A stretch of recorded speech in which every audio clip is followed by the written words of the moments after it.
Hey guys, welcome back to the channel. This is a story about what if Naruto finds lost Uzumaki summoning contract. Before I start, please support for more amazing content, and do consider subscribing to my channel and share this video with your friends. This is written by BigCC and link in description and support writer.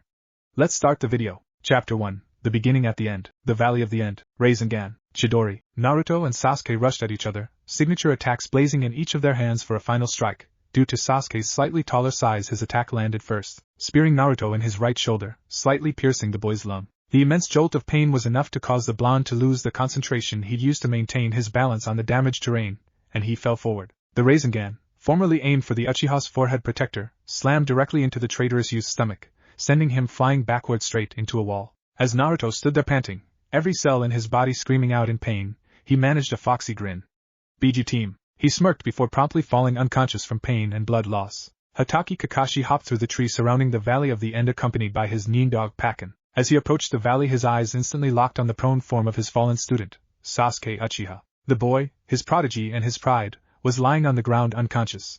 Kakashi quickly went over to check on his injured student, before sighing in relief. None of his prodigy's wounds were too severe, multiple small wounds, a couple bruised and broken bones, and some minor head trauma, but no threats of brain damage or permanent disablement.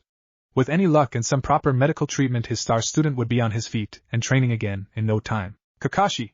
shouted Pakken, who had rushed over to check on the injured Naruto. "Naruto's not in good condition, he's got a pierced lung and some other serious injuries. It looks like his healing ability just can't keep up with this level of damage. If we don't the kid to an emergency room, he'll be dead in a few hours." "Good," stated a cheery Kakashi, eye smiling at his faithful Niken. "Good?" shouted out a shocked Pakken. "Didn't you just hear me, Kakashi? If we don't get him to a hospital soon, your student will die." "Exactly," stated Kakashi, still eye smiling. Noting Pakken's shocked expression, he decided to explain, while he lifted Sasuke off the ground. "Naruto's always been a failure of a ninja. Naruto's too loud and brash to ever accomplish anything of any importance, and he lacks the skills necessary to become anything higher than a Chunin. Sasuke, on the other hand, is a prodigy, the last survivor of the great Uchiha clan. With his skills, restoring the Uchiha clan and even becoming the first Uchiha Hokage are easily within his grasp. With Naruto's death, Sasuke will gain the Manjiki Sharingan, and thus grow even stronger. In death, Naruto will be able to do much more for Konoha than he could ever do in life," finished the gray-haired jounin. "Kakashi, that's the biggest load of crap I've ever heard. Besides, if the blonde's such a failure, how the hell he beat your precious prodigy here?" growled out the diminutive canine. "He probably caught poor Sasuke by surprise with some dirty demon trick," responded the one-eyed jounin, shrugging his shoulders, making sure not to injure his precious cargo. "Just another reason he should die. I refuse to let that demon gain any more strength," stated Kakashi quietly to himself, though Pakken's sensitive ears caught it. With those final muttered, the gray-haired copy ninja leapt back toward Konoha, leaving his summon and his abandoned student behind. "That lying two-faced little bastard," growled out Pakken. "He just used that half-assed excuse to justify letting the pup die due to his prejudice." The small Niken then turned to Naruto. "Rest easy, pup, there's no way in hell I'm gonna let you die like this. You're too good a pup to let that happen," stated Pakken somberly, remembering the encounters he'd had with the pup during the Chunin exams and a few times thereafter on smaller missions. The kid was loyal to a fault, just like his own kind, and Niken would never let their own kind die. With those final thoughts, Pakken rolled back his head and let loose a loud howl, a howl too loud for a dog as small as him to release naturally. Seconds later, he and Naruto were surrounded by a large number of puffs of smoke. Surrounding the two was the remainder of Kakashi's Niken squad. Before any questions could be asked, Pakken spoke up. "No time to explain, boys. Naruto here's been severely injured and we have to get him back to Konoha before he croaks. I'll explain everything else on the way. Shiba, Urishi, help me get Naruto up on Bull's back. Everyone else, spread out and do a quick search to see if you can find something to help stop the kid from bleeding out," ordered the diminutive Niken, with the rest of his squad quickly following their diminutive leader's orders. It took the three members of the Niken squad only a few minutes to get the injured blonde onto Bull's back, and a few seconds later the remainder of the squad returned. One had brought an herb that, if chewed and applied to a wound, would instantly cause the blood in the surrounding area to clot, preventing further blood loss. Pakken immediately got the squad moving toward Konoha while remained atop Bull to apply the medical herb. After he was done, he began to tell the members of his squad exactly what Hatake had done, much to the numerous growls from the squad of Niken. The dog summons of the Niken contract were some of the most loyal summons one could find, and as a contract summons they required anyone who summoned them to share their strong sense of loyalty. To hear that their summoner had openly betrayed a fellow member of his pack, worse a pup under his own protection, was an affront to everything their clan stood for. Kakashi Hatake had just crossed the line, and now his summons were not happy about it. Urishi, a slim dog with shaggy beige fur, white marking, and traditional Japanese angry eyes, which were now narrowed in rage, was the first to voice his opinion. "That rat! I swear once we get to Konoha I'm going to rip off the bastard's arms for this," he snarled out, revealing a set of very sharp teeth. "You can have his arms, I intend to rip out his throat," growled out Shiba, a shaggy red-furred dog with a black crest and small eyes, not to mention a set of shark-like teeth. Yurushi and Shiba were the primary combat dogs for the squad and as such were the most hot-blooded. "We should tell the boss about this as soon as possible." Hataki's crossed the final line, stated Baisuk, a dull yellow-furred dog with dark circles surrounding his eyes and the kanji for shinobi marking his forehead, in his usual dreary tone, though the other dogs noted a hint of disappointment in the usually calm dog's monotone. "I'm with Baisuk. Hataki's been on thin ice with the boss since he got his friend Obito killed. This news will really set her off," stated Ahei, a lean dog with short red and white fur, narrow eyes, and bandages wrapped around his head and shoulders. "You're right," stated Pakken somberly. "Baisuk, Ahei, I want you two to go and report to the boss about this. Tell her Hataki's finally gone too far on this one. We may have given him a second chance since his father was probably the greatest summoner we've ever had, but what he did to the pup is unforgivable. What do you suggest for his punishment, Pakken-san?" questioned Guruko, a small yellow dog with white markings and a pair pronounced fangs on the edge of his mouth. "Complete banishment from our contract and those of any of our allies," growled out Pakken. This shocked a number of the Nikken. Complete banishment meant that not only would the person banished be unable to use their contract, or any of the other clans that the Nikken had allied with over the years, but any of their descendants would be automatically refused the right to summon as well. Not only that, but any summoner who had done something so disgusting or insulting to his summons to earn this level of punishment would likely find it nearly impossible to convince even an unallied summons clan to allow him the right. Basically it meant that the person's entire line would lose the ability to properly sign summoning contracts. It was the most severe punishment the summons could pass on a summoner, reserved for only those who betrayed their summons on the highest level. "Are you sure about that, Pakken-san?"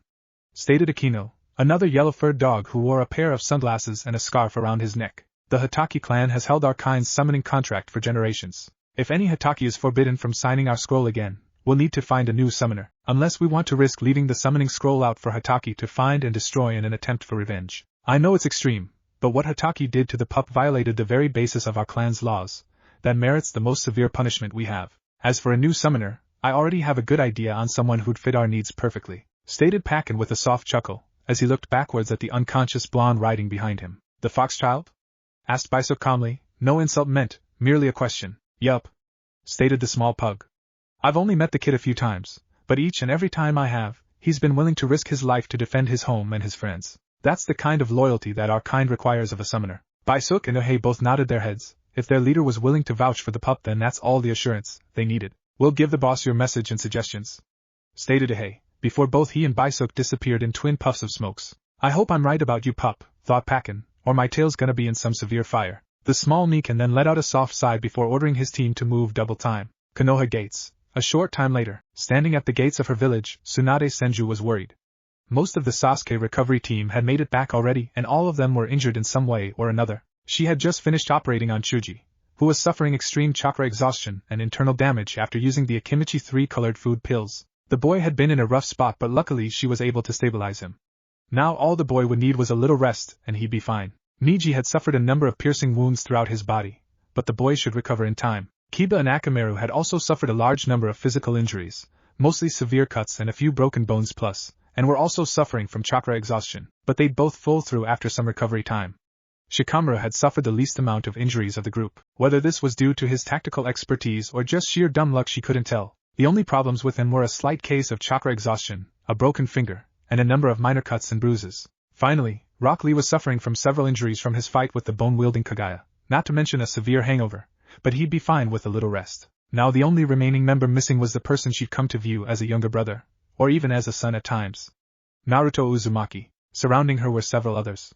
Standing by her side, as always, was her assistant Shizen, who seemed just as worried about the young blonde as she did. Tsunade knew that the younger woman cared for Naruto, though the exact nature of those feelings was unknown to her, but she guessed it was close to a sibling relationship. Nearby the three Sand siblings also stood waiting for the blonde's return.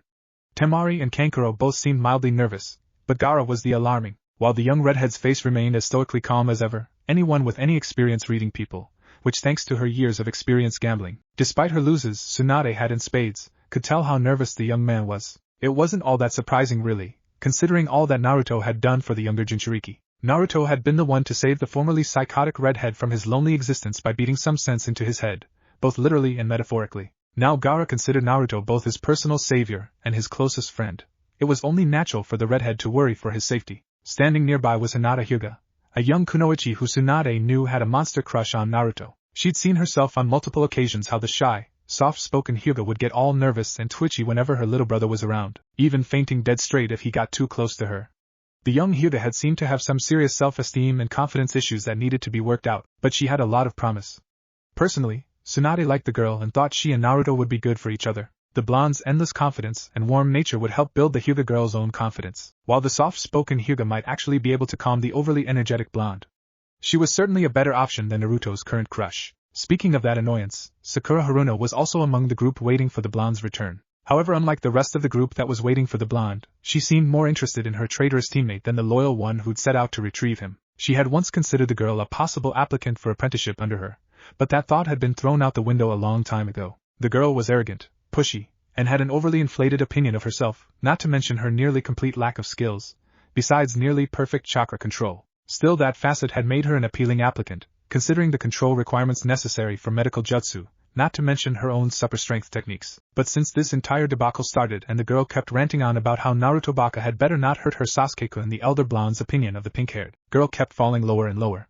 The girl had practically begged Naruto to bring Sasuke back, and now she was ranting insults about the blonde. The only thing keeping the slug Sannin from turning the pinkette into paste was her overriding worry for her little brother. Suddenly a figure appeared in front of the group. Standing tall in front of them was Kakashi Hatake, and resting on his back was no other than Sasuke Uchiha. The masked ninja quickly spoke to the blonde Hokage. Hokage-sama, I brought back Sasuke, but I'm unsure about his current condition. I need you to take a look, lied the one-eyed nin. He was quite certain about his student's condition, but needed a moment to catch his breath and prepare himself for the questions that would soon follow covering the demon brat. Tsunade nodded her head and did a quick diagnostic jutsu to examine the Uchiha's injuries. Nodding her head upon completion, she stated calmly, the Uchiha's fine, other than a few broken bones and some other minor injuries. The concussion he's got on the back of his head is pretty bad, but he should wake up in a week or so. She then noted the Jounin's solitary form. Kakashi, she breathed, her heart quivering at the possibilities. Where's Naruto? Kakashi hung his head in mock sorrow while doing his best to keep his voice and face a mask of empty emotions. I'm sorry to say, Tsunade-sama, but sadly Naruto Uzumaki didn't survive this mission. He stated in a voice filled with false sadness and sorrow. No, whispered the blonde Sannin as she felt her heart break. Around her similar looks and voices filled the small crowd waiting for the blonde's return. Hinata and Shizen both looked close to breaking into tears, and Gaara and his siblings wore masks of pure shock and sorrow. The only one unconcerned was the pink-haired Haruno, who was too busy crooning over her injured Sasuke-kun to even notice. Sadly, it's true, stated the apparently grieving Hatake, doing his best to hide the smirk beneath his mask. I'm afraid that he took too many injuries in his attempt to bring Sasuke back unharmed. When I arrived, Sasuke was already unconscious and Naruto was on death's door. I held him as his heart stopped, and he whispered his final wish to me. Take Sasuke home, and make sure he's safe and happy. Those were his last words to me. Naruto was truly a ninja who understood the true meaning of loyalty, finished Kakashi with a suppressed sob, while inwardly he was smirking quite with more than a bit of pride at his deception. While Kakashi was primarily a combat nin, that didn't mean he lacked an ability to lie or deceive people. The story was perfect, just the right splash of details without being overly thought out. Even the blonde's false dying wish sounded perfectly like the blonde's overly caring nature. This story not only kept Kakashi's hands clean, but it would make sure the overly sentimental Hokage wouldn't take any actions against Sasuke for the younger blonde's death. She wouldn't dare go against her beloved little brother's dying wish if she could help it. Kakashi's moment of smug superiority was shattered a second after it began when a new voice spoke up. That's the second biggest load of crap I've heard you say today, Hatake, shouted out a grizzled voice from behind the shocked Jounin, who instantly recognized the voice. Turning around slowly, not sure whether he wanted to see what was behind him, the silver-haired copy nin's eyes widened at the sight behind him. Tsunade's world had shattered. Her baby brother was dead, again. She'd lost yet another precious person. The elder Senju was so lost in her own grief that she barely heard the remainder of Kakashi's story.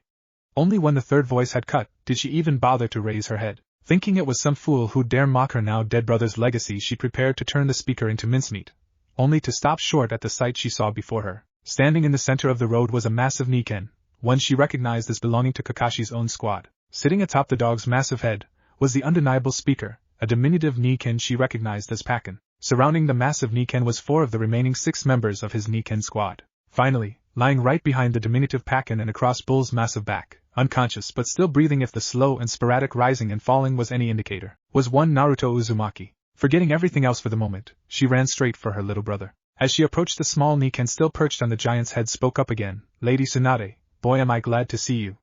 The pup's in bad shape, said the small dog, worried eyes focusing on the younger blonde shinobi. Tsunade went to work in an instant. With a little help from Shizen, who had followed right after her, the two removed the injured genin from his perch across the large dog's back and gently laid him flat across the ground. She did a quick diagnostic jutsu again, and the results were grim. A pierced lung, several broken bones, and severe blunt force damage and electrical burns to several of his internal organs. A normal person would have died instantly from this collection of injuries, but Naruto was no normal person. Kyuubi's chakra seemed to be doing its best to heal the boy, but with the severity of his injuries, all the fox's chakra seemed to be capable of doing was to keep the blonde breathing, and even then it was barely able to do that. Tsunade gritted her teeth. She'd just gotten her baby brother back from an apparent death, and she'd be damned 10 times over if she was going to lose him again. Barking out orders to Shizen, she got to work. Working in perfect tandem, the two did everything they could to heal the blonde. Luckily, the fox seemed to be enhancing their efforts considerably. Not only did the fox do its own work in healing the blonde's injuries once it no longer needed to focus keeping him alive, but its chakra also seemed to enhance their own healing jutsu. Tsunade was still shocked at the regenerative abilities the fox seemed to grant Naruto. The blonde was at death's door mere minutes ago, and now he was on the fast track to recovery. Normally it would have taken hours of work just to stabilize the blonde, followed by months of recovery time, but now their work was done in less than half an hour, and given the rate of healing combined with her own medical jutsu, the blonde would be back at full strength in a few days. Tsunade was soon shaken out of her contemplation by a chorus of growls and snarls and the pained scream of a one-eyed ninja. Kakashi Hatake was in shock. His own Niken had betrayed him, bringing the blonde demon brat back to Konoha. Thoughts ran through his head. With this new development, he was in considerable danger. His own story just a moment ago claimed that the blonde had died in his arms. Calming himself, the Jounin quickly formulated a plan. He could easily claim that he was mistaken about the blonde's death, stating that he wasn't a full medic like Tsunade. Granted, he'd probably be in a lot of trouble from Tsunade for nearly letting her brother die, but he'd survive it. Then all he'd have to do was kill the demon brat before he got a chance to recover and dispute his claim on the blonde's last words. All that would take would be a little effort, and some good poison. The only problem was his traitorous Niken Pakin. If the dog told Tsunade what had happened, his goose was cooked.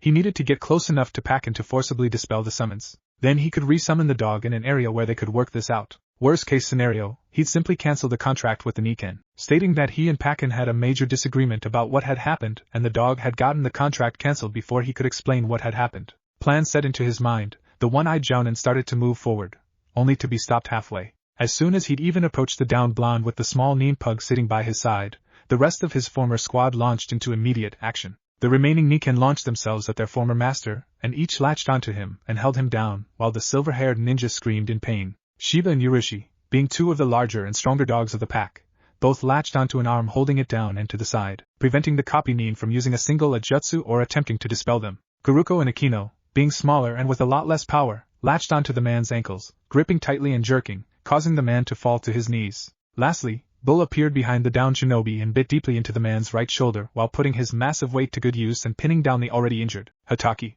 Turning around, Pakin growled at his former master before stating coldly, "Do you honestly think we're going to let you get anywhere, this pup, after what you tried to do to him, Hatake?" Pakin, I started the silver-haired ninja before he cut off by a snarl from the diminutive Niken. "Save it," snarled out the pug.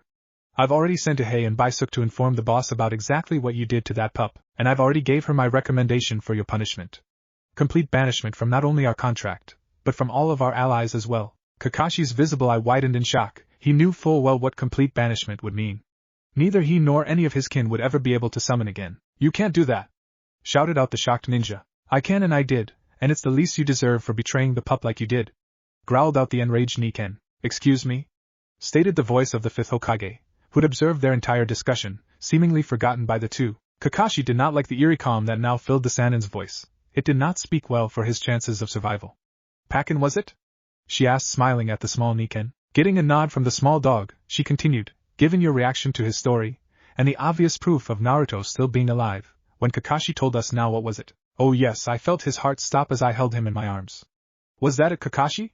She slowly turned calm and cold eyes to the now sweating form of Hatake Kakashi. Before the ninja could speak up in his own defense, she returned her attention back to the small pug before her. "I can only assume that Kakashi's story was fabricated in some way. Would you mind telling me what really happened?" Pakin nodded his head, and launched into his explanation. He told them, nearly word for word, exactly what happened in his conversation with Kakashi in the Valley of the End, including Kakashi's little statement at the end. Following closely by his and his squad's actions to get the blonde safely back to Konoha. At the end the pug asked if the young blonde would be alright. After getting a solid confirmation from the elder medic, he nodded to his squad and had them dispel, before telling the Hokage that he may have some things to discuss with the blonde when he woke up and asked if she would mind sending one of her slugs to his clan's territory to alert them when the blonde regained consciousness. After getting an assurance that she'd do just that as soon as the Naruto regained consciousness, she bid the pug a fond farewell. After the dog dispersed in a cloud of smoke, she turned now baleful eyes onto the form of Kakashi Hatake, who was currently shaking in fear and looked ready to piss himself. So Hatake, any last words before I begin to turn your head into mush? She asked with an evil smirk while cracking her knuckles. Before the scared shitless ninja could even utter a squeak for mercy, a high-pitched and shrilly voice made itself known. Why should Kakashi-sensei be punished? Naruto Baka deserved to be left for dead after he tried to hurt Sasuke-kun. Shrieked out the pink-haired form of Sakura Haruno. She was currently standing over the downed Naruto with her leg held, seemingly preparing to kick her now revived teammate in the head for daring to hurt her Sasuke-kun. Tsunade's only thought was which would hit the pinkette first, her fist or Gaara's sand. Surprisingly, it was neither. Hinata Hyuga was having a really emotional day. First, her cousin had been admitted to the hospital nearly dead from numerous wounds inflicted while trying to bring back the traitorous Uchiha. She couldn't describe the fear or remorse in her stomach. She and her cousin had just started to get back to being close thanks to Naruto-kun. Then she'd felt unimaginable relief after finding out he'd recover. Then came new fear accompanied by a sense of dread and worry as she waited for Naruto-kun to return from trying to retrieve the traitor. Then came the heart-wrenching despair upon hearing that Naruto-kun had died from his sensei. But luckily those thoughts and feelings died in a moment after the Nikken appeared carrying an injured but still breathing Naruto. Following the relief were flashes of the most extreme rage she'd ever felt as she listened to the tiny pug recount how Hatake had left Naruto-kun to die, for a half-assed excuse to help the Uchiha gain power. The sight of the pink-haired Haruno, the girl Naruto-kun always showed so much kindness and compassion to, the girl she'd killed to just be in her place, standing over the injured form of Naruto, ready to kick the injured boy for fulfilling his promise to her, did something that no one thought possible. It pissed the normally kind-hearted Hyuga off, big time. Hinata Hyuga snapped. Before the pink-haired fangirl could bring her kick to bear, Hinata Hyuga was in front of her. Hinata stood stark still in her Juken stance, her Byakugan flaring in rage, and a shocking amount of killer intent focused directly on the pinkette in front of her. Hinata-san, what the hell are you doing? Get out of my way! Shouted the pinkette, either ignoring or not noticing the killing intent that flared around the pale-eyed girl. I should be asking the same question, Haruno. Naruto just fulfilled his promise to you and now you're trying to hurt him even more. I asked Naruto Baka to bring Sasuke-kun back to me, not beat him up, shrieked the fangirl. The Baka couldn't do a single thing right. This is the one time I asked that idiot to help and he goes and fouls it up. That little dope is just her word were cut off by a palm strike directly to her stomach. How dare you? Each snarled word accompanied by another strike from the Lavender Hyuga. Naruto-kun has always risked his life for you, always helped you whenever he could, and you have the nerve to say something like that. You ungrateful bitch. With that final shouted insult, Hinata sent the girl flying with a double palm directly to her oversized forehead. Before the girl could move to strike again, a hand caught her shoulder.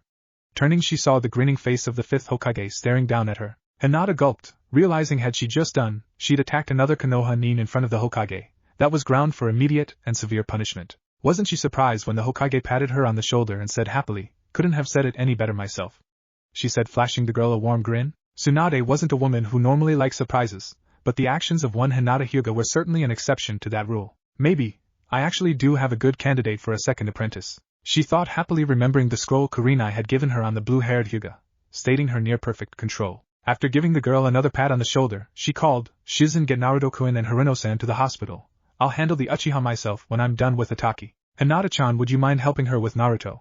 I think she might need an extra hand. I also want to see you in my office in a few days about a special offer I may have for you. Hinata nodded her head while blushing deeply, and went over to help Shizen with Naruto, with the Sand siblings following close behind to provide an escort. Once the two had left, Tsunade turned her attention back to the still cowering form of Kakashi Hatake. Her evil grin returning to full force, she stated sweetly, now where were we? She asked while cracking her knuckles. For many hours later, the screams of pain of one Hatake Kakashi filled the streets of Konoha. After beating the bastard Hatake to her heart's content, she picked up both his and the Uchiha's unconscious bodies and left off to the secure medical center where these two would recover until it was time for both of them to face sentencing for treason. While she carried the two, Tsunade couldn't help but smile. Her brother was going to be fine, and she had a good prospect for a second apprentice. All was right in the world. The next day, you want me to what? Shrieked out the slug Sannin turned Godame Hokage. End Chapter 1. Chapter 2, the council demands, Tsunade plans, and the fox gives a gift. The next day, Konoha council chambers. You want me to what?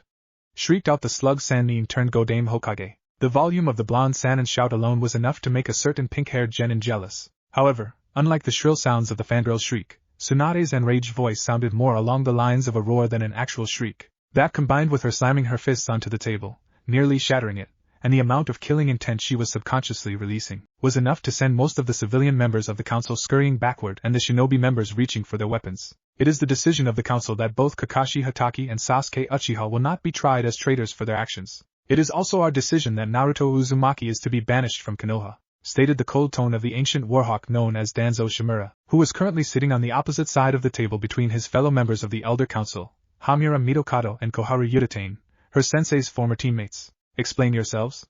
Hissed the Hokage, glaring directly at the elders. First of all, the Uchiha attempted to defect from Konoha to one of our greatest enemies, and you want to let him get off scotch-free?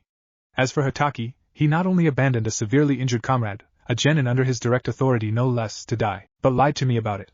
She growled out. Please, you can't blame the boy when his actions were obviously not of his own control, stated Hamura calmly, the elderly man speaking with a crisp and calm decorum. It's obvious from our reports that the curse mark that Orochimaru inflicted on the boy negatively influenced his personality. Our reports clearly show that the boy had been suffering from fits of aggressive and antisocial behavior since that man infected him. Combined with the mental trauma the Uchiha massacre and his brother's betrayal caused the boy, and his strong desire to avenge his clan, the boy was obviously not in his right mind.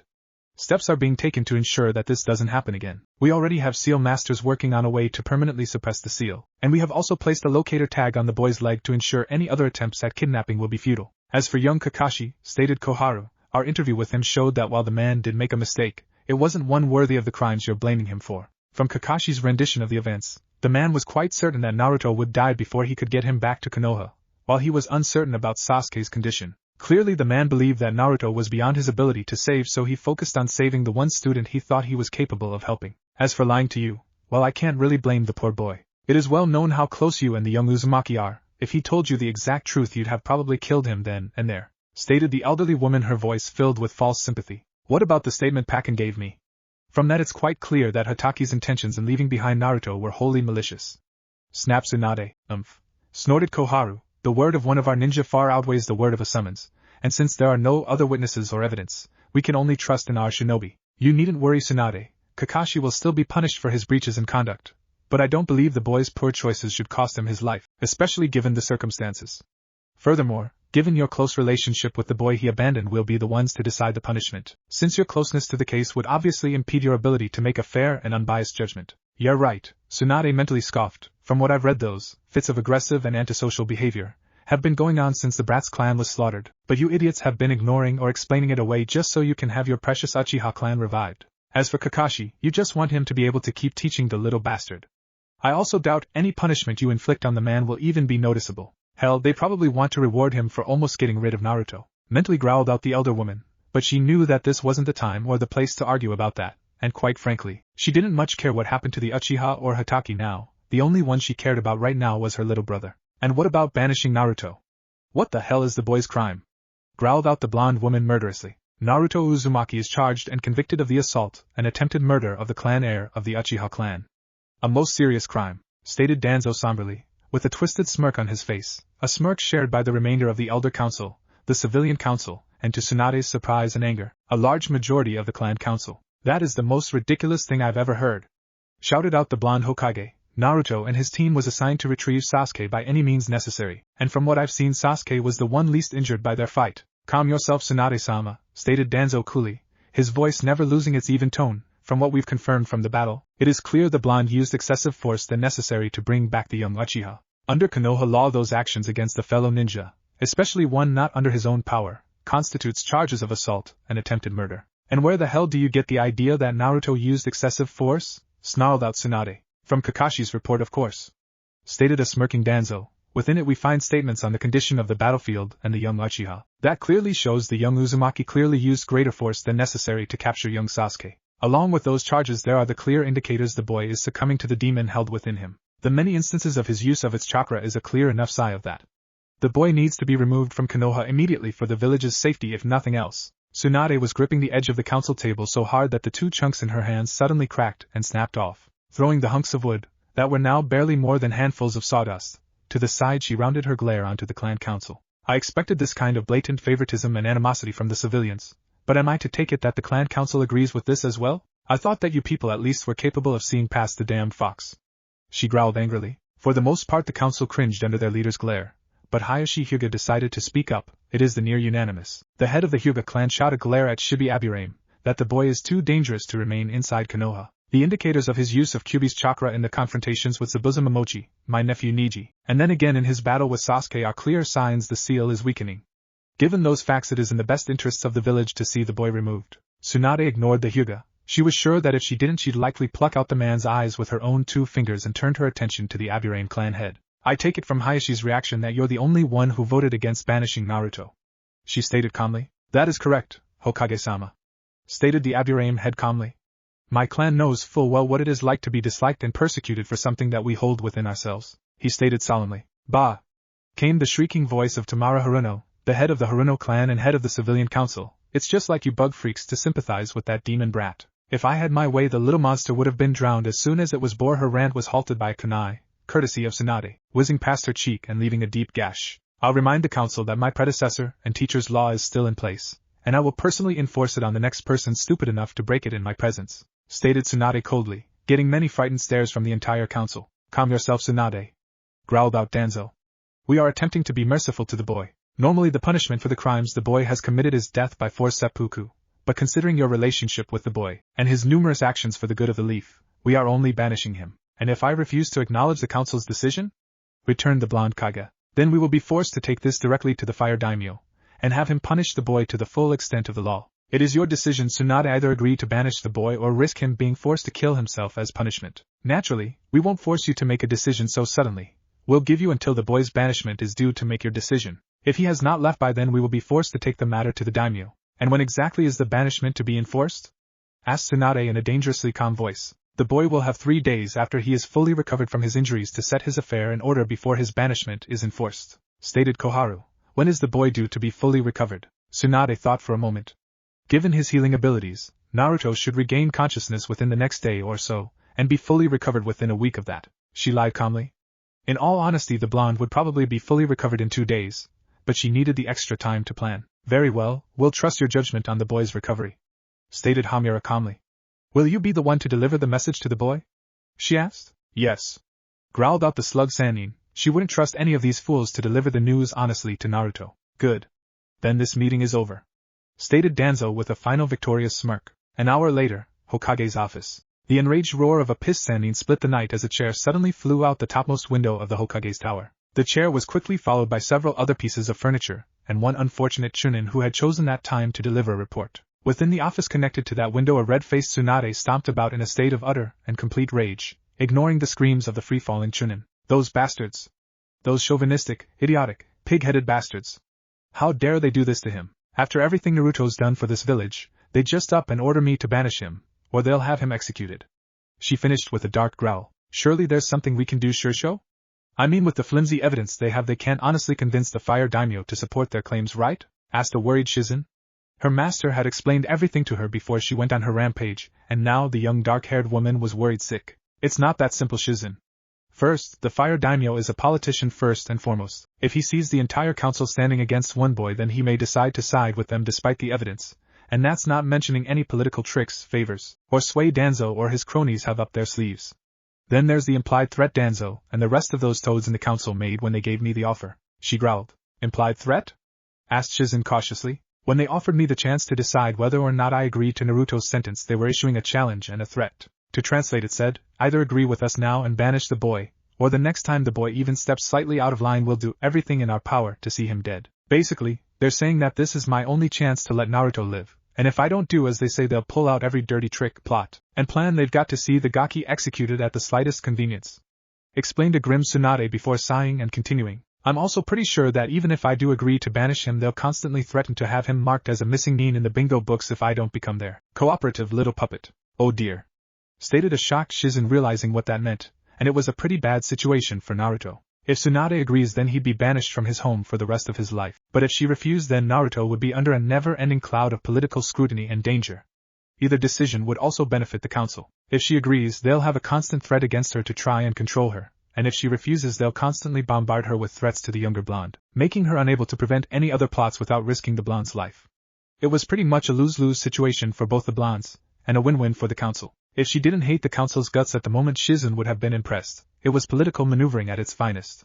Instead she asked, "What are we going to do?" "I don't know, Shizen, I just don't know," stated a depressed Tsunade. She looked out her now shattered window and thought to herself, "Grandfather, uncle, is this truly the village you fought so hard to found? A village of corrupt and bigoted fools who can't see past the bloody fox and their own pain to see the kind and gentle person they're seeking to destroy in every way possible? The only reason I'm even in this village is because I believed in Naruto. He's the only reason I came back and took this job and the only reason I'm still here." "That's it," mentally concluded Tsunade, as a serious and slightly evil smirk cemented on her features. Looking back toward Shizen she barked out, "Shizen," awakening the younger woman from her own depressed thoughts. "Hi," stated the surprised medic. "What was the main reason I returned to Konoha in the first place?"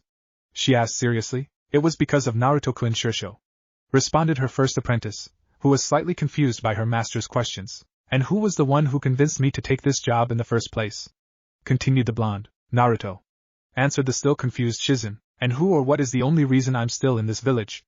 asked the Sannin as her smirk grew. Again that would be narrow realization suddenly dawned on the black-haired apprentice. "You don't mean?" "Yes I do, Shizen," stated a serious Tsunade. "That gaki is the only reason I'm in this godforsaken hole in the ground. It's no longer the place my grandfather and uncle dreamed of. The tree they worked so hard to plant has rotted all the way down to its roots. The only reason I came back here is because I thought Naruto could save this place from itself, but since that's no longer possible I don't really see any point in staying. Besides, if those bastards think I'm going to just sit down and follow their orders while they banish one of the few people left in this world I care about, they've seriously underestimated me. I'm the Hokage for a reason, not to mention a senju and a woman besides that. I think it's about time the council learns why it's supremely stupid to mess with one of those, and suicide to mess with all three at once." She finished with a fierce growl. Shizen nodded her head. "Where do we start?" Tsunade took a moment to look at her first apprentice. "Shizen," she said solemnly, "you know you don't have to go along with this. I know how much you've wanted to settle down, start a family. I won't force you to." She was interrupted by Shizen hand coming up to halt her speech. The younger woman looked warmly at her master and friend. "Tsunade," she stated warmly, "you are my family, and Naruto-kun has become very precious to me as well. Any place I stay without you two would never be home for me. If you're going, then I am as well," finished the younger woman in a serious tone. Tsunade took a moment to look at her first apprentice and longtime friend, and smiled. "Glad to hear it," she stated warmly before switching into full commander mode. "Now get a pot of tea brewing and make it strong. If we're leaving, I'm going to make this entire village sorry for everything they've done to Naruto. We'll also need supplies, money, and a way to keep those idiots in council from declaring us missing Nin. I've also got an idea or two for a couple of extra hands we can bring along." "Yes, sir," stated Shizen with a quick military salute, before setting to work on the tea. "Also send out 2 messengers. Send the first to the Hyuga estate with a message to Hinata to have her come to my office first thing in the morning for a meeting about the offer I asked her about. The other one goes to Jiraiya. Have them tell the old pervert that if he isn't in my office by noon tomorrow, I'll outlaw all hot springs in Konoha. Have every single one of those perverted books he's written collected and burned in a public bonfire in the town square while he's tied to a stake and forced to watch, and then castrate him, heal him, and castrate him again. That ought to make sure the pervert's here on time. Hi!" called out Shizen as she finished starting the tea before heading out to alert the needed messengers. While Shizen left, Tsunade got to work on the first paperwork she'd ever been excited about doing in years. "I'm going to teach those council idiots what it means to piss off a woman, especially Tsunade of the Sannin. As the old saying goes, hell has no wrath like a woman's scorn. By the time I'm done, hell will seem like a paradise compared to this place." Meanwhile, Konoha Hospital, specially secured room. Naruto Uzumaki was lying on his bed, still unconscious from his injuries. His room was well secured and guarded around the clock by at least a pair of Anbu who the Hokage trusted completely. Shinobi she knew were both completely loyal to her or the office of Hokage itself, and held no grudge against the younger blonde. They were instructed to allow no one in to see the boy without first reporting it to Shizen or the Hokage herself, which included all medical staff. Resting on the foot of the bed was Shizen's pet pig Tonton. The little pig may be pampered, but she was still a ninja pig and had a nose better than some Niken. She was the blonde's early warning device. If anyone came too close to the blonde that Tonton didn't recognize or even thought was acting suspicious, the little pig would set off a small seal in her collar that would instantly draw Tsunade and Shizen's attention to the room, as well as alert the Anbu standing guard. With all the security, Naruto could rest and recover easily without the threat of any ninja or civilian attempting to get into his room and finish what Kakashi and Sasuke had started. The 2 Anbu stationed to guard the boy had thought that the Hokage was being a bit extreme about the threat the boy was suffering from, but they soon stood corrected. It had barely been a full day and the 2 had already stopped 2 doctors and a nurse from coming in to give the blonde a sanctioned medical shot, which both discovered contained powerful poisons, and a single jounin from sneaking in through a window, thanks to Tonton's early warning, with a kunai ready to murder the blonde. Needless to say, both had since increased their active surveillance of the area, and when their shift ended, both would be sure to warn their replacements about the level of animosity the boy would face. While his protector stood guard over his immobile body, Naruto's mind was very much active. Naruto's mindscape, standing before the massive cage doors that signified the Kyuubi's prison, was the annoyed form of our blonde hero. "What the hell do you want, Fox?" asked the irate blonde. "Actually, Kit, I brought you here to strike a bargain," stated the surprisingly calm voice of the monstrous Kyuubi no Kitsune. "Why the hell should I listen to anything you say, you damned fox? You probably just want me to remove the seal so you can finish destroying Konoha," accused the blonde. A tick mark suddenly developed above the massive eyes that indicated the fox's presence. "Now listen here, you pathetic little Niken," growled out the fox demon. "If it wasn't for me working my ass off to keep you alive and the actions of a few of the mortals who actually care about you, you'd be dead thanks to your so-called brother's actions, your teacher's prejudice, and that pink-haired fangirl you call a friend nearly kicking your head in." "What the hell are you talking about? Sasuke wouldn't really try to kill me, and what the hell are you saying about Kakashi-sensei and Sakura-chan?" asked the annoyed and confused blonde. The fox let out a heavy sigh, before replying, "I know you're not going to like this, Kit, but you need to know who to trust. First, the wounds the Uchiha inflicted on you were all designed to kill you. The little brat was aiming to see you dead from the very beginning. As for your sensei and the pink-haired one, well, I think you'd better see for yourself." With that, the fox showed the blonde exactly what had happened since the battle in the Valley of the End, from Kakashi's betrayal, to Sakura's attempt to harm him, to Hinata standing up for him. One may ask how the fox had viewed all this, but the fox was deeply connected to all the blonde's senses, even when he was unconscious, and the fox could witness everything that occurred around the boy, even with his eyes closed. Needless to say, the blonde's world was shattered. 3 of the people he had come to view as precious had betrayed and tried to kill him. "This can't be true, you're lying," cried out the blonde desperately, though he somehow knew the great demon wasn't. "Sorry to say, Kit, but I'm not. If you can't believe me, just confirm it with the blonde Hokage of yours when you awaken," stated the fox solemnly. With those words, those undeniable words, Naruto slumped to his knees and tears began to fall from his eyes. "I guess it's true, no one really cares about me," sobbed out the broken-hearted blonde. "I wouldn't say that, Kit," stated the fox comfortingly. "After all, that large-chested blonde looked ready to murder that Hatake fool when she found out what he did. And let's not forget the purple-haired Hyuga girl who stood up to defend you when that howler monkey attempted to attack you. I'd say you've got at least 2 people who care a lot about you there." The blonde sniffled a little as he called the memories Kyuubi had shown him, and the fox was right. Tsunade and Hinata both seemed to really care for him. "Thanks, Kyuubi, I appreciate it," he whispered before a small grin appeared on his face. "But that doesn't mean I'm gonna remove the seal." A large toothy, or fangy as the case may be, grin appeared below those massive eyes, and the fox responded, "Wouldn't want you to, Kit, considering that ripping off that seal would likely kill us both. Though I may be immortal and not even the Shinigami seal is able to truly kill me, it would still be an incredibly painful experience that would leave me a lot weaker for a long time. Something I'd like to avoid for as long as possible." "Nope, we're stuck with each other until death do us part," stated the grinning fox demon. Naruto smirked. "Great, I'm pretty much married to giant demonic fuzzball. Ain't that the story of my life?" he finished with an exaggerated sigh, getting a barking laugh from the fox demon. "I'm not too happy about it either, Kit. Personally, I'd rather be stuck with the big-chested blonde Hokage of yours. At least then I'd have something fun to look at," stated the fox with a perverted giggle, causing the blonde to sweat drop. "Great, I've got the demonic version of Erosan sealed in my gut," he stated while face-palming his head, before looking up at the ceiling and asking, "Am I doomed to be surrounded by perverts for the rest of my life?" he asked. "Afraid so, Kit," smirked the fox. Both demon and vessel shared a laugh before Naruto got a confused expression on his face. "Hey, Kyuubi," he asked, "why are you suddenly being so nice to me? When we met in the Chunin exams you were pretty much ready to bite my head off and devour me. What's with the sudden attitude shift?" The fox looked down on the young blonde with a calm expression, well as calm as an expression as a giant pair of red fox eyes could get, and spoke. "When we first met, Kit, I had just been woken up from my long slumber by you traipsing in and ordering me to give you my power, which naturally got me a little pissed, but after being up for a little while I started to watch what you did with the power I granted you. I have to admit you did something pretty rare. You impressed me. Most of my former containers have used my power to further their own goals, but you only used my power when there was something you wanted to protect. You never relied on it, only using it when you had no other options.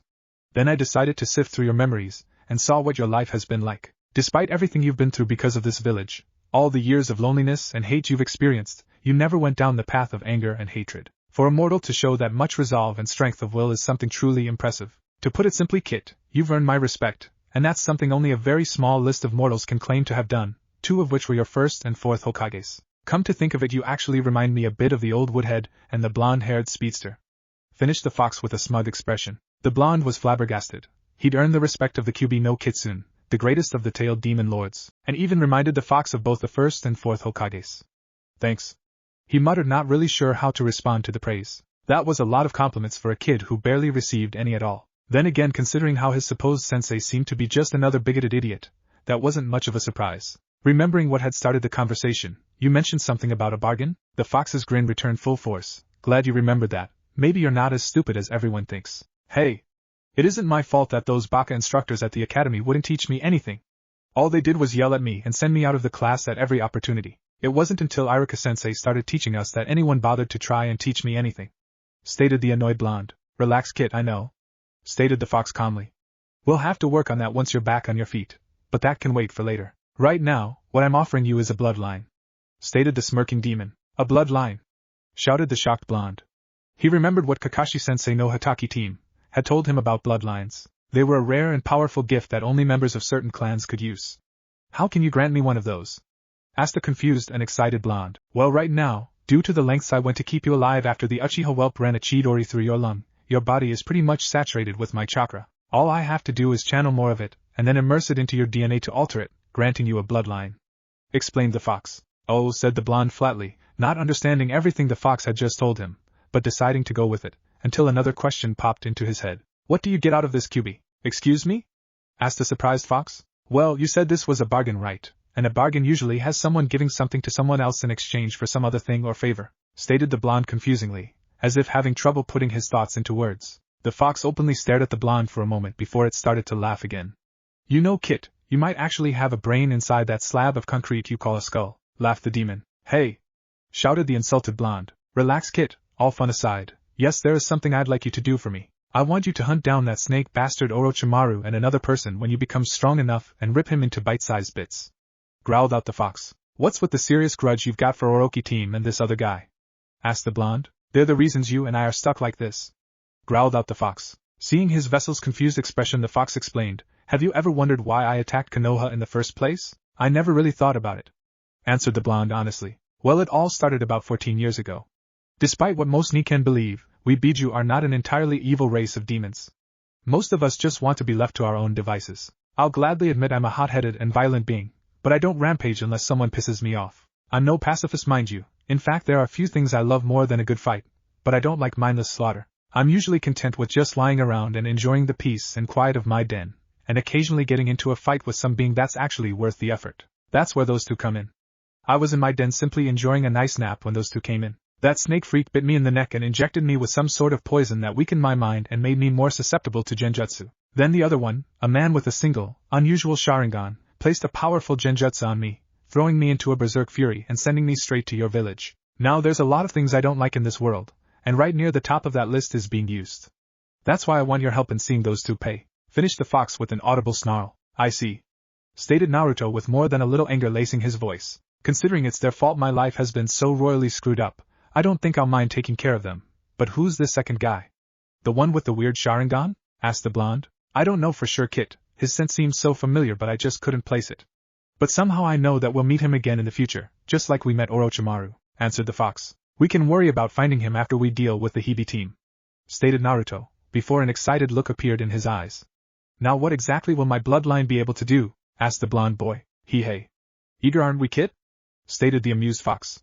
Well, your bloodline. And Chapter 2. Chapter 3. A blonde awakens and preparations start. Your bloodline is mostly a dojutsu, plus a few other tricks. Stated the grinning fox demon. A dojutsu, like the Sharingan or the Byakugan? What does it do? What's it called?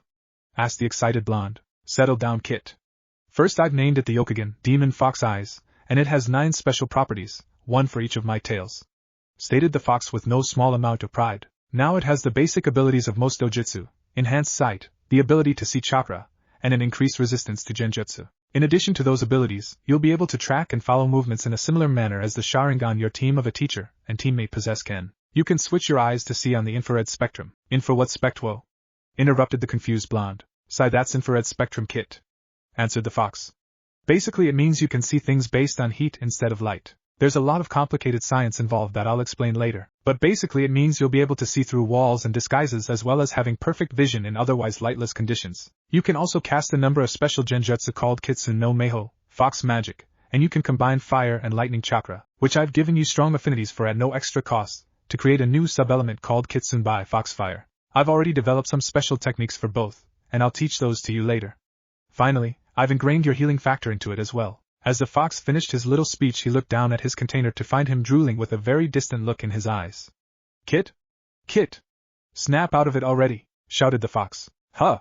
Mumbled the blonde as he came out of his bloodline-fueled daydreams. Shaking his head to clear the cobwebs, the blonde thought for a moment before, Hey, that's only 8, I thought you said I'd get 9? Shouted the blonde. Glad to see you're able to count, Kit. Deadpanned the fox. I know it's only 8, because I'm letting you decide what the 9th ability is. Seeing the blonde about to open his mouth again, the fox spoke up again, and before you so much as think it, it can't have anything to do with finding, creating, detecting, or anything else involving ramen. Naruto developed a slightly disappointed look at this statement, causing the fox to sweat drop, before developing a more thoughtful one. Kami, does this Kit think with only his stomach? Thought the fox. After a few moments of thought, the blonde came to a decision. Alright, I want to be completely immune to the powers and effects of the Sharingan, stated the blonde. The fox actually raised one fuzzy brow at this decision. Any reasons for that decision, Kit? In truth, it was a pretty good decision, and one the fox could easily accomplish. After all, he knew the Sharingan front, back, and sideways. One of the benefits of being the creator of a bloodline is that you tend to know everything about it. Well, first there's that Itachi guy who's chasing me.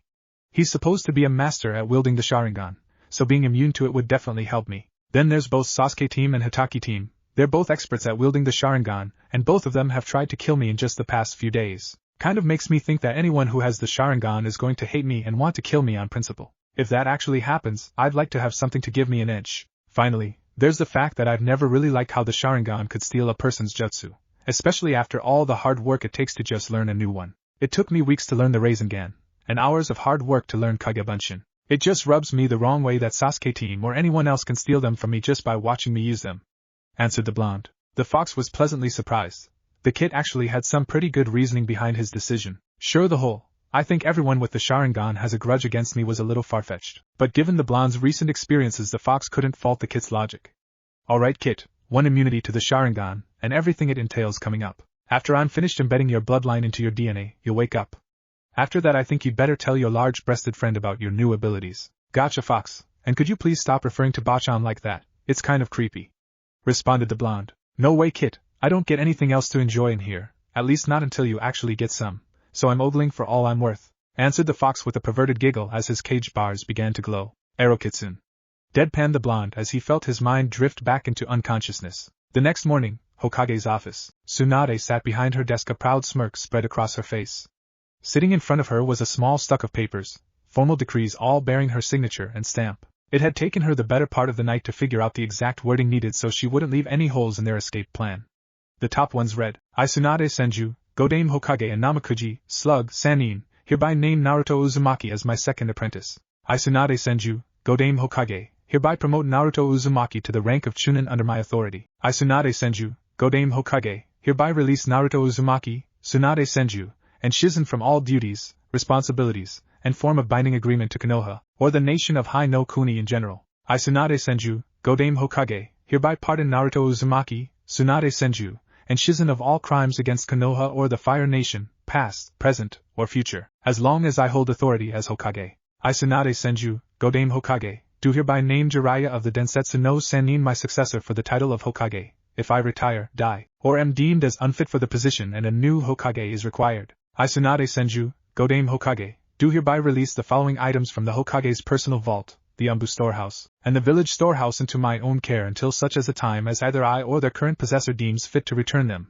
The Forbidden Scroll of Seals, the third Hokage's monkey summoning contract, the Hokage's personal library of jutsu. The large list filled up nearly the entire large scroll. I, Tsunade Senju, Godame Hokage, do hereby freely release Naruto Uzumaki, Tsunade Senju, and Shizen from their ranks and responsibilities as Konoha shinobi, while allowing them to retain any ranks and or titles associated with their positions. I, Tsunade Senju, Godame Hokage, do hereby ban the use of any seals on Konoha shinobi or civilian that are designed to hinder, harm, punish, and or control said shinobi. Any information on any such seals in current use by any clan or individual must be turned into the Hokage as soon as knowledge of this act is put into effect, or the individuals involved will be tried for treason and executed. Any such seals currently in effect are to be removed as soon as this law comes into effect. Any such seals that are currently in effect and lack a removal procedure are to be studied and analyzed by the current Hokage and any seal masters under his employ to find a way to remove them. Any use or activation of such seals while they are still in effect after this decree comes into effect is to be treated as a capital offense of either attempted murder or actual murder depending on the circumstances of the use, and the user will be punished to the full extent of the law. Financial restitutions of 1 million real will be paid each shinobi, and 500,000 to each civilian, to those who have had these seals placed on them in the past. The amounts will be paid for by the body or bodies in charge of placing said seals onto said victims. Tsunade couldn't help but smile at her most recent decree. She created it for two reasons. One was because Naruto had made a promise to Niji about ensuring that wretched caged bird seal was removed, and she was not about to make her baby brother a liar. Two was to stir up some chaos with the Hyuga clan. If her first meeting turns out the way she hoped, then Hayashi would be royally pissed when he found out, and, decree or no decree, he'd send out people to track them down. Hopefully her little decree will keep Hayashi off her and her little group's back. Sitting next to the stack of signed decrees was a smaller stack waiting for her signature. These were ready to go, but would have to wait until after her meeting with a certain shy young Hyuga. Hearing someone enter her office, the elder blonde looked up and grinned at her first apprentice. "Shizen, have you finished applying the seals I gave you?" she asked. "Yes, my lady," answered Shizen. "I applied them to the mission distribution and storage rack just as you instructed, and told the Chunin on duty there it was simply an upgrade for the security seals involved. I've also tested it thoroughly, and?" questioned Tsunade. She may not be a seal master on Jiraiya's level, but she took pride in her ability to create new seals. "It worked perfectly, Shursho," answered Shizen, holding up a large scroll. "This receiver scroll now shows us a complete list of all current missions in the rack along with all relevant mission details, and all we need to do is channel some chakra into the correct section, and we can summon any mission we choose from the rack. I tested it out on a couple of D ranks assigned by some council members and it worked perfectly." "Glad to hear it," stated the Hokage. Those seals would allow her and her team access to missions to both help improve their skills, make political allies, and earn a little cash on the side, all right from under Konoha's nose. "Speaking of cash, what is the current holdings of Konohagear's treasury at the moment?" she asked suddenly. Shizen fished around a small pile of document before finding the one she needed and answered.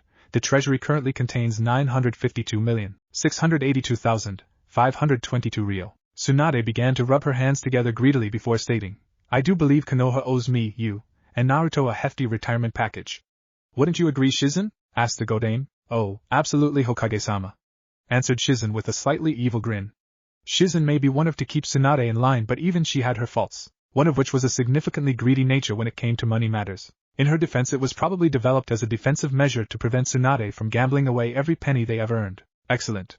Please fill out the paperwork to have 500 million released into the Hokage's care. Listed under Black Ops or some other necessary and secretive function," ordered the Hokage. "At once, Shursho," stated Shizen, before she remembered something. "Before I go, Hinata just arrived, and she's waiting outside." "Good, send her in on your way out," answered the slug Sannin. After giving her master and longtime friend a final bow, the young woman left the room, and a few moments later, young Hinata Hyuga stepped in. The young girl seemed to be more than a little nervous at being called to her office, and it showed when the girl meekly spoke up. "Why you wish to see me, Hokage-sama?" she asked without raising her head. "Yes, Hinata, I did." "Please take a seat," she said, indicating the chair resting in front of her desk. After the young heiress was fully seated, Tsunade spoke up again. "Now, Hinata, I'm not going to beat around the bush on this. The council, in their infinite wisdom, have decided to banish Naruto from Konoha. I expect them to make a formal announcement sometime in the next day or two," she stated bluntly, not letting any emotion show on her face. What? But why?" asked the young Hyuga, tears already forming in her light lavender eyes. "The official reason they're giving is because Naruto used excessive force in bringing back the Uchiha," answered the Hokage. That's ridiculous. "And Naruto-kun was more severely injured than the Uchiha," Hinata responded. "Those were my word exactly. Now I have some things I need to ask you, and if your answers are what I think they are, then I have an offer you may like." "Interested?" asked the Hokage. Hinata stared at the elder blonde for a moment before slowly nodding her head. "Good, now first question. Do you like Naruto, and I mean really like him, as in more than a friend?" Blushing like a tomato, the young Hyuga began to hyperventilate before she calmed down, and slowly nodded her head, still blushing heavily. "If you had the chance, would you go with him, even if it meant leaving your family and friends behind?" continued the Hokage. This question caused Hinata to stop for a moment. She thought of her family and her friend. "Family? What family?" she questioned herself. "Most of them hate me for either being too weak, or for just being a member of the main house. The only ones there who even remotely care about me now are Niji and maybe Hanabi, and my relationship with both of them is limited. Father would probably be glad to see me gone so he could name Hanabi as the new clan heir. As for friends, the only people I'm really close with are Shino, Kiba, and Kurenai-sensei. Shino's too logical to really miss me much, and he'd understand, and Kiba's always been too forceful about trying to be in a relationship with me despite my constant refusals. Kurenai-sensei's been like a mother to me, but I'm sure she'd understand. She supported my relationship with Naruto all this time. Taking a deep breath as her train of thought concluded, the young Hyuga heiress nodded her head yet again, though this time with a little more resolve than before. Grinning widely, Tsunade spoke to the girl. Good, that's just the answer I was looking for. Now here's the offer. How'd you like to become my third apprentice? This question caught Hinata off guard. Excuse me, but why would you want someone else like me? Well, from what I've read, you have excellent chakra control, something that every good medic needs, and a lot of potential from what I've seen in your records. Second, you've got an attitude that I like, if we can break you of that nervousness. Finally, you care a lot about that little Gaki who I've named my second apprentice. Why you've named and Naruto-kun your second apprentice? Asked a confused Hinata. That's right, Hinata-chan, and as you know, where an apprentice isn't welcome, neither is their master, and since Konoha is now banishing my second apprentice, well, you see where that train of thought leads, explained Tsunade as an evil grin spread across her face. As realization of what Tsunade was talking about dawned on Hinata, a dozen thoughts surged through her mind. She's planning on leaving Konoha with Naruto, and she's inviting me to come with them. I'd get to travel with Naruto-kun, learn under one of the greatest shinobi of our time, and spend lots of time with Naruto-kun. I could finally get a chance. I'd have to leave Konoha, but I'd get to stay with Naruto-kun. As her thoughts settled, a small smile spread across the girl's lips. Where do I sign Tsunade Shirsho? Tsunade smiled as she handed the young girl a set of papers that would make everything official. While the young girl filled out the needed paperwork, Tsunade turned her attention to the small pile of papers she'd left and signed. Grabbing the top sheet, she began to sign and stamp each one. I, Tsunade Senju, Godame Hokage and Namakuji Sanin, hereby name Hinata Hyuga as my third apprentice. I, Tsunade Senju, Godame Hokage, hereby promote Hinata Hyuga to the rank of Chunin under my authority. I, Tsunade Senju, Godame Hokage, hereby release Hinata Hyuga from all duties, responsibilities, and form a binding agreement to Konoha, or the nation of Hai no Kuni in general. I, Tsunade Senju, Godame Hokage, hereby pardon Hinata Hyuga of all crimes against Konoha or the Fire Nation, past, present, or future, as long as I hold authority as Hokage. I, Tsunade Senju, Godame Hokage, do hereby freely release Hinata Hyuga from her rank and responsibilities as a Konoha shinobi, while allowing her to retain any ranks and or titles associated with her position. I, Tsunade Senju, Godame Hokage,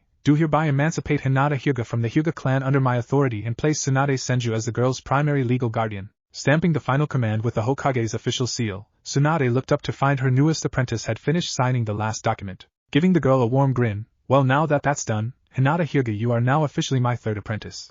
Welcome aboard. She finished with a warm grin, which the shy girl softly returned. Thank you, Tsunade Shirsho. I'll do my best not to disappoint you, responded the girl meekly. We're seriously going to have to work on those self-esteem and confidence issues, thought Tsunade. Alright, Hinata, my first order as your sensei is to try and build up your confidence. I see a lot of potential in you, young lady, but that's worth nothing unless you can see it in yourself. The least I want out of you is for you to get that stutter of yours under control, she stated in a strong tone. The girl stopped mid-sentence.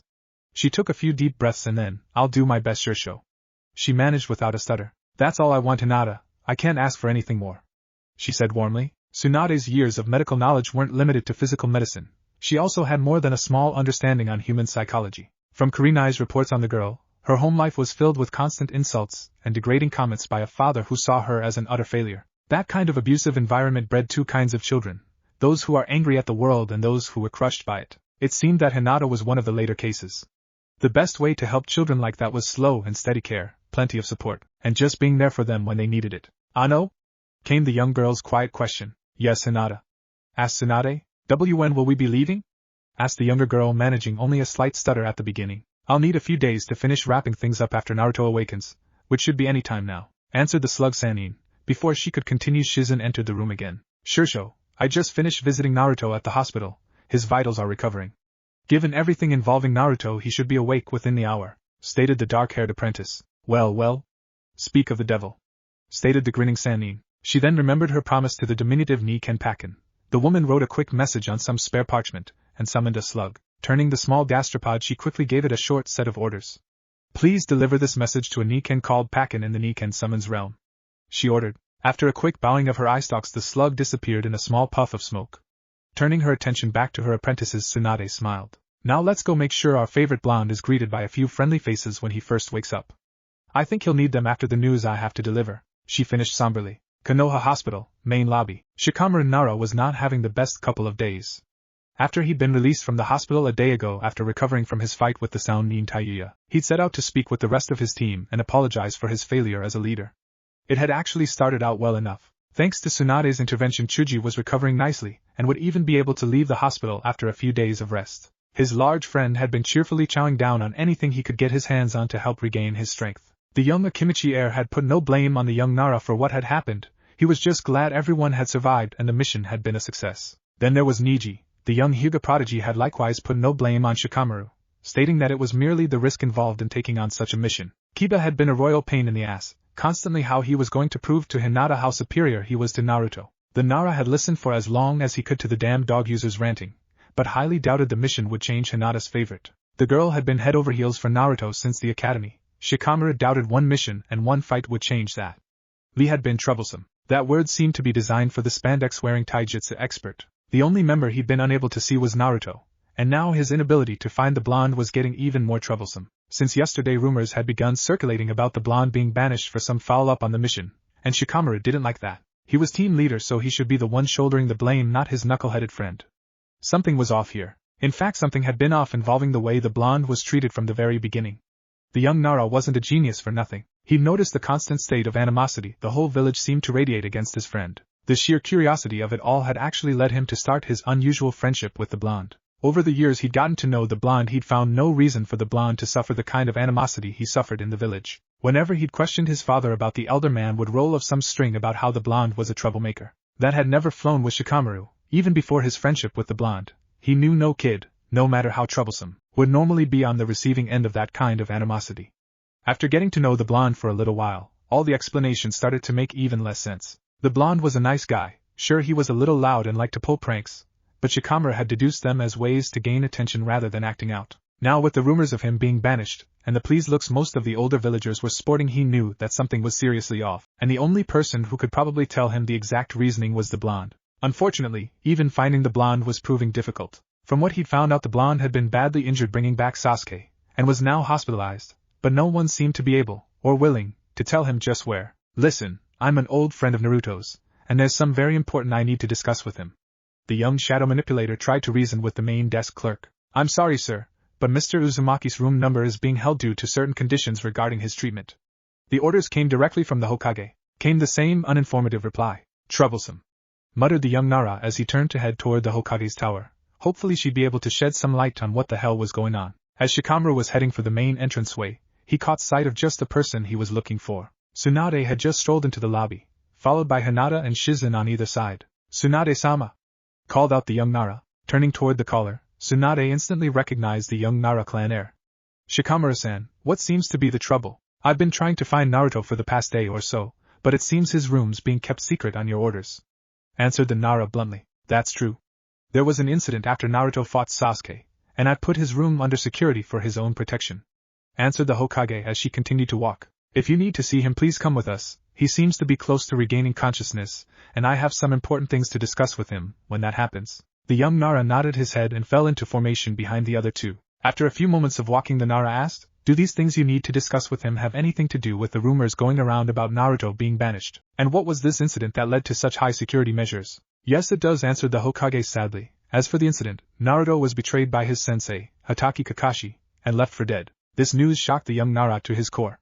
Loyalty was something that was deeply ingrained into every Konoha shinobi, and to hear of a Jounin sensei betraying his students, breaking one of the most important bonds in shinobi society, was nearly unthinkable.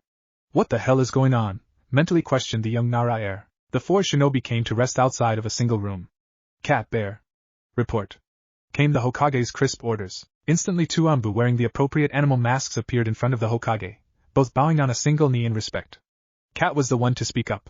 Hokage-sama, there have been no incidents since last night. I believe that anyone further involved has either given up after realizing we will not allow them to continue or have heard the rumors circulating about the boy's banishment, and have decided there was no further need to make an attempt on his life. That last part was what had hooked the 2 young ninjas' attention. Hinata was consumed with worry and Shikamaru grew even more confused. Both were now questioning the reasons behind the level of animosity their friend was receiving. Tsunade nodded her head at this information and made a quick hand motion ordering both Anbu back to their posts. As the 4 shinobi entered the room, Taunton leaped off the bed she was sharing with the young blonde and happily hopped into Shizen waiting arms, before snuggling deep into them. Tsunade took a seat by the blonde's bed while the rest remained standing. Leaning against a nearby wall, Shikamaru was the first to break the silence.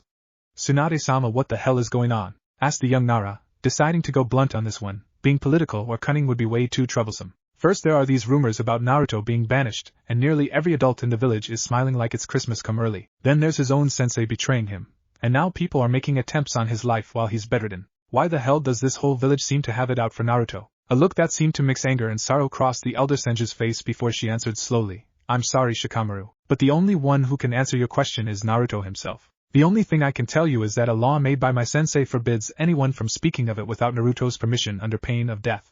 Before Shikamaru could respond, the younger blonde began to stir. The younger blonde slowly opened his eyes to find the image of Tsunade smiling down on him. Smiling up at the older blonde, he spoke up, Hey Bachan, how you doing? He grinned up at her. Tsunade smiled down at the blonde she'd come to view as her little brother. Fine Gaki, just fine. How about you feeling okay? She asked concerned. Just great Bachan, a little tired and a little sore but otherwise I'm good. Glad to hear it. She said, smiling sadly at the blonde. Sitting up, the blonde looked at Tsunade confused.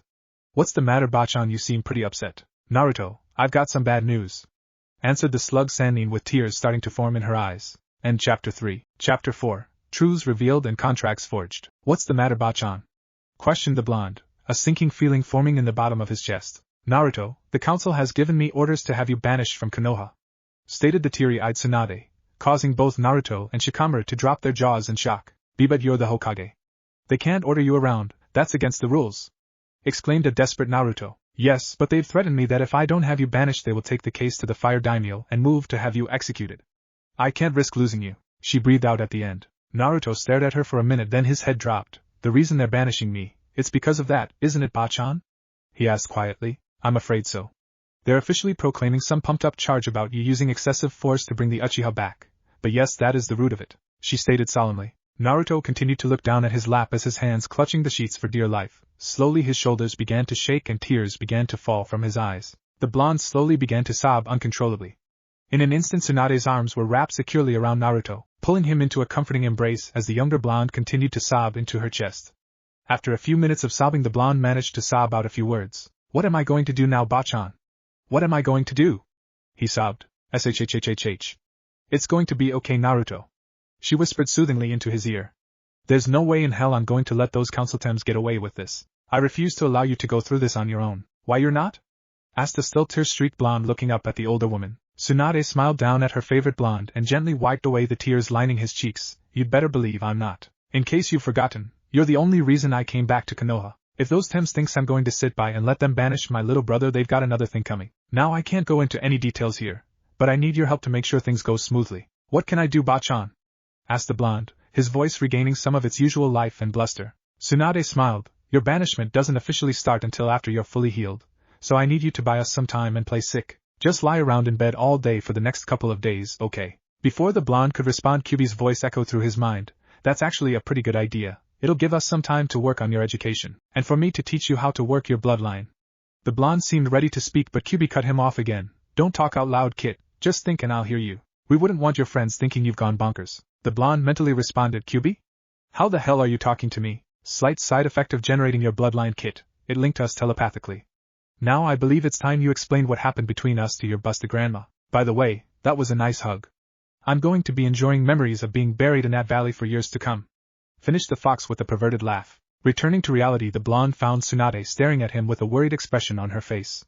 Bachan, can we talk alone for a minute? It involves that, he whispered quietly to her. Tsunade looked at him for a moment before she turned to Shizen. Shizen, take Shikamaru and Hinata outside for a moment. I need to do a quick checkup on Naruto, and I'll need a little privacy, she ordered. Getting a nod, the elder apprentice ushered the other two genin out the door, much to Hinata's disappointment and Shikamaru's growing confusion. As the door closed, Tsunade's attention returned to the younger blonde sitting in front of her.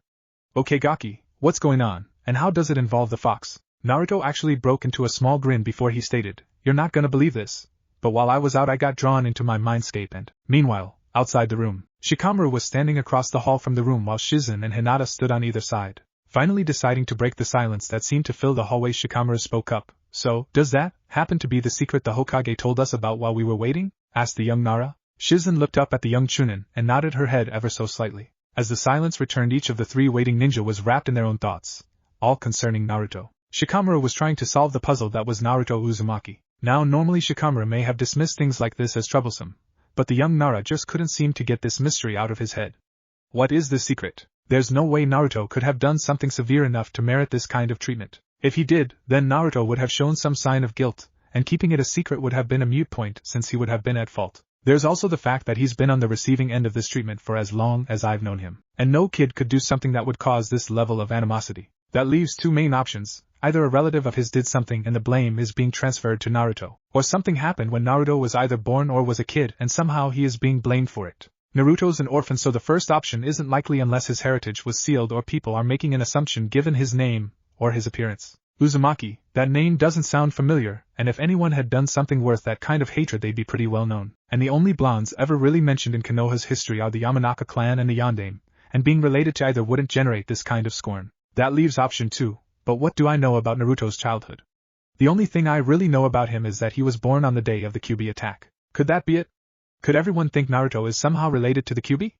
That doesn't make any sense. The only thing about him that remotely resembles a fox are those weird birthmarks on his cheek. There's no way that would lead to this kind of hatred. There has to be something more to this, but what? Hinata was also trying to puzzle out the mystery behind Naruto's treatment, but her thoughts were more concerned for the blonde's current status than the reasons behind it. Oh Naruto-kun. Why does everyone seem to be so set against you?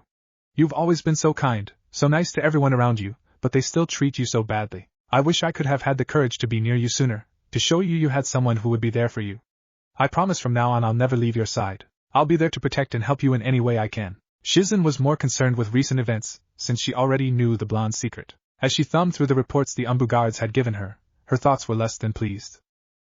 This is definitely bad. I didn't think that the village had this level of animosity toward Naruto. Doctors and nurses trying to poison him in his bed, active and retired shinobi trying to sneak in and attack him. This does not bode well. Even with all the security measures Tsunade's taking to make sure Konoha can't officially pursue us, there's still the chance of some ninja deciding to take matters in their own hands. Hopefully Tsunade's reputation will keep most of those from trying anything, and the fact that actually plotting any attempts to go against her orders would be treason will keep any large groups from forming. There's still the threat of the council forming a band of ninja beneath the table to attack us, but that'll take time, and they won't be able to create too large a group either or they'll risk being detected. Hopefully our team will be strong enough to handle any group they send. Now there's also Naruto's condition. After all that's happened I'm not surprised he's so shaken up. But what was that he whispered to Tsunade? I'll have to ask her later. The three ninja were quickly pulled out of their thoughts as a new voice made itself known. Excuse me, but is this the room of one Naruto Uzumaki? Back inside the room, a slightly stunned Tsunade sat in her chair, one hand resting in her lap while the other rubbed the bridge of her nose. Okay, just to make sure I've got this all clear. While you were unconscious and recovering in your room you got dragged into your mindscape and talked to Kyuubi. The fox has actually come to respect you because of everything that's happened and told you about Hirono, Uchiha, and Hataki's actions while you were out of it. The fox offered you a bargain. He'd give you a bloodline if you'd help him kill my team of a former teammate and a second party who were actually responsible for the Kyuubi attack 14 years ago. Does that about cover it? Asked the elder blonde while she rubbed her nose to forestall the headache she felt coming. Pretty much Bachan, but you forgot to mention how the fox and I have a mental link now and how the oversized fuzzball's a total pervert. Finished Naruto with a grin. Tsunade's promises had eased the blonde's doubts enough that he was able to return to a semblance of his usual high spirits. Kami, can't anything be simple with you? Asked the elder blonde while she rubbed her temples, though she didn't hide the grin that had spread across her face. Afraid not. Answered the younger blonde, before his voice dropped slightly. Hey Bachan. I know how much Konoha loves bloodlines. Do you think if we told the council about mine, they'd let me stay? He asked with a hint of hope in his voice. Tsunade looked down at him sadly and shook her head. I'm afraid that's not the likeliest solution. They'd probably either claim it was the Kyuubi's doing, which in this case they'd be right for once in their lives, and use it to have you executed, or they'd order sperm samples be taken from you so they could impregnate some civilian women to gain your bloodline and then banish you once the fertilization was a success. But what if we told them the truth about Kyuubi's attack, that it wasn't his fault? Asked the blonde desperately. They'd never believe us. They've lived in hatred and fear of the Kyuubi as a rampaging monster for so long that accepting any other solution would be impossible for them, she answered sadly. So I guess there's no way I'm gonna get to stay, huh? Asked the blonde in a depressed fashion. Afraid not, answered Tsunade before she reached out and placed a comforting hand on the blonde's shoulder. But like I said before, I'm not letting you go through this alone. The blonde rubbed his eyes with the back of his sleeve, before smiling up at the elder blonde. Thanks Bachan, he said softly. Tsunade smiled down at him before ruffling his hair good-naturedly. Don't worry about it, Gaki. She smiled down at him. However, their warm, heartfelt moment was interrupted by Shizen's voice coming from behind the door. Tsunade-sama, Naruto has some more guests. Guests? Wondered Tsunade aloud. Naruto's room was supposed to be a secret. What kind of guests? She asked. The canine kind. Came Shizen's response. That threw Tsunade for a momentary loop before she remembered her message to Pakken. It's alright, I'm done. You can all come in, she answered. The door opened slowly and in walked 3 dogs followed by Shizen, Hinata, and Shikamaru. The first dog Naruto instantly recognized as the small pug he currently owed his life to, Pakin. Naruto couldn't help but notice that the hitite the dog wore across his head was now blank. Following him was the biggest dog he'd ever seen in his life. She was huge, easily standing at least 5, maybe 6 feet tall at the shoulders and a good 7 feet long from tip to tail. She had short, dull, silver-blue fur covering most of its long lean form except for a few splashes of black across her face, chest, and paws. And look up Great Dane for an appropriate image. The giant hound also wore a blank hitite wrapped around her neck, a small silver vest across her large back, with the kanji 4 silver on it, and had a slightly longer than average tanto strapped to her back. Bringing up the rear of the canine procession was a large collie with a large scroll strapped to its back and a blank hitite wrapped around her throat. Pakin hopped up onto Naruto's lap and gave the boy a short sniff. Hey pup, glad to see you're feeling better. Came the small pug's grizzled greeting. Only because of you and your squad, Pakin. Thanks for saving me when Hitaki team left me for dead. I seriously owe you one. Sorry about messing up your relationship with Hitaki and causing you so much trouble. I can't imagine he's taking you saving me well, stated the blonde as he reached out and started to pet the small dog's head in gratitude. Don't worry about it, pup. You didn't deserve that kind of treatment, and Hitaki can kiss my furry ass. Actually, speaking of that team, he's actually part of the reason we're here, and part of the reason we need to speak to you, responded the pug. He easily jumped off the blonde's lap and stepped in front of the large dog. Naruto Uzumaki, allow me to introduce you to Ginkgo-sama, current head of the Nikken summoning contract. Greetings, young Uzumaki, stated the large dog in a strong but feminine voice, as she gave the young blonde a short bow. It's a pleasure, Ginkgo-sama, stated the blonde, returning the bow. What is it you needed to talk to me about? You see, we Nikken prize loyalty above all else, and Hitaki's, the large dog practically growled out the name, actions against you violate everything our kind stands for. For such a crime there is only one punishment, complete banishment from our contract and those of our allies. Both Shizen and Tsunade gave small gasps at this, while Naruto and the rest of the ninja looked confused.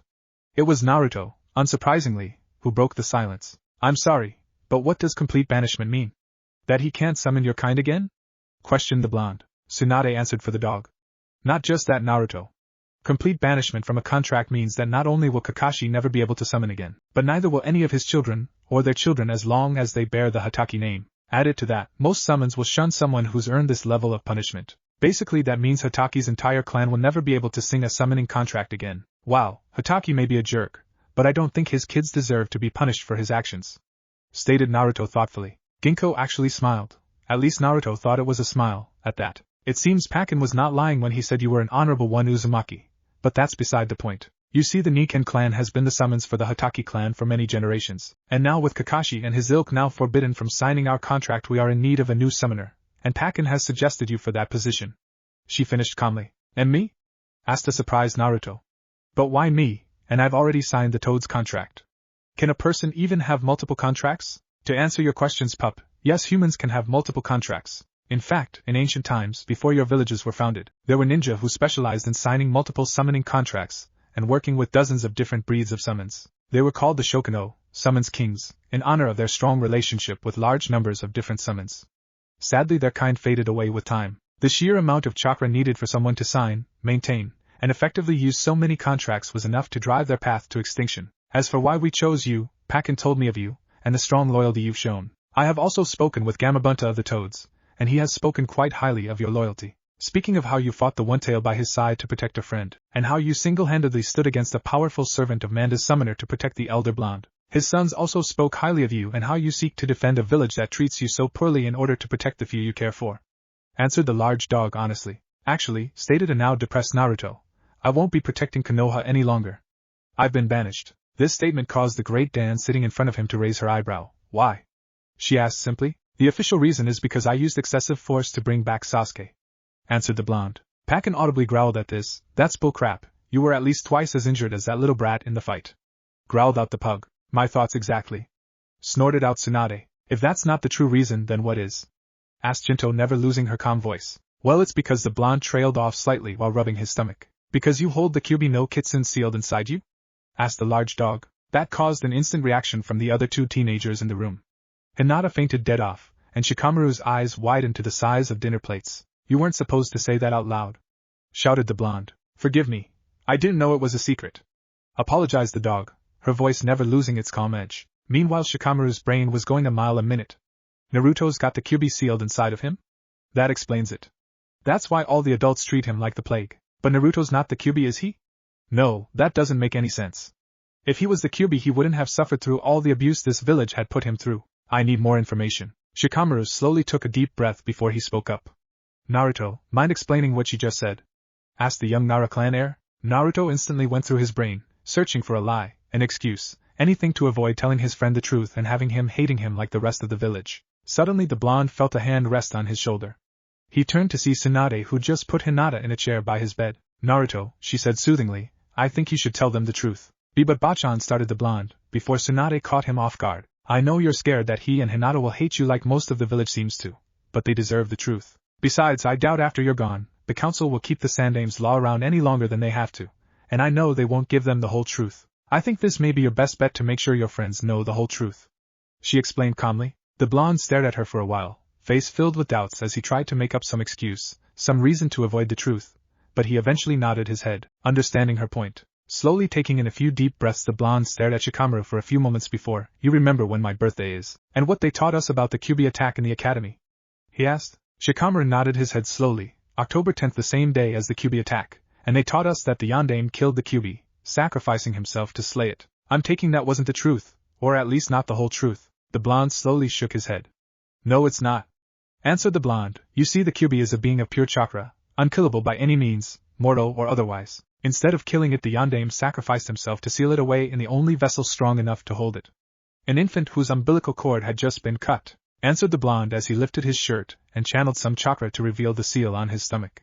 This is that seal, the thing that keeps the Kyuubi sealed inside me and marks me as its Jinchuriki, a human sacrifice to protect the village. Ojiji told me that the fourth wanted me to be seen as a hero for what I contain, for protecting the village.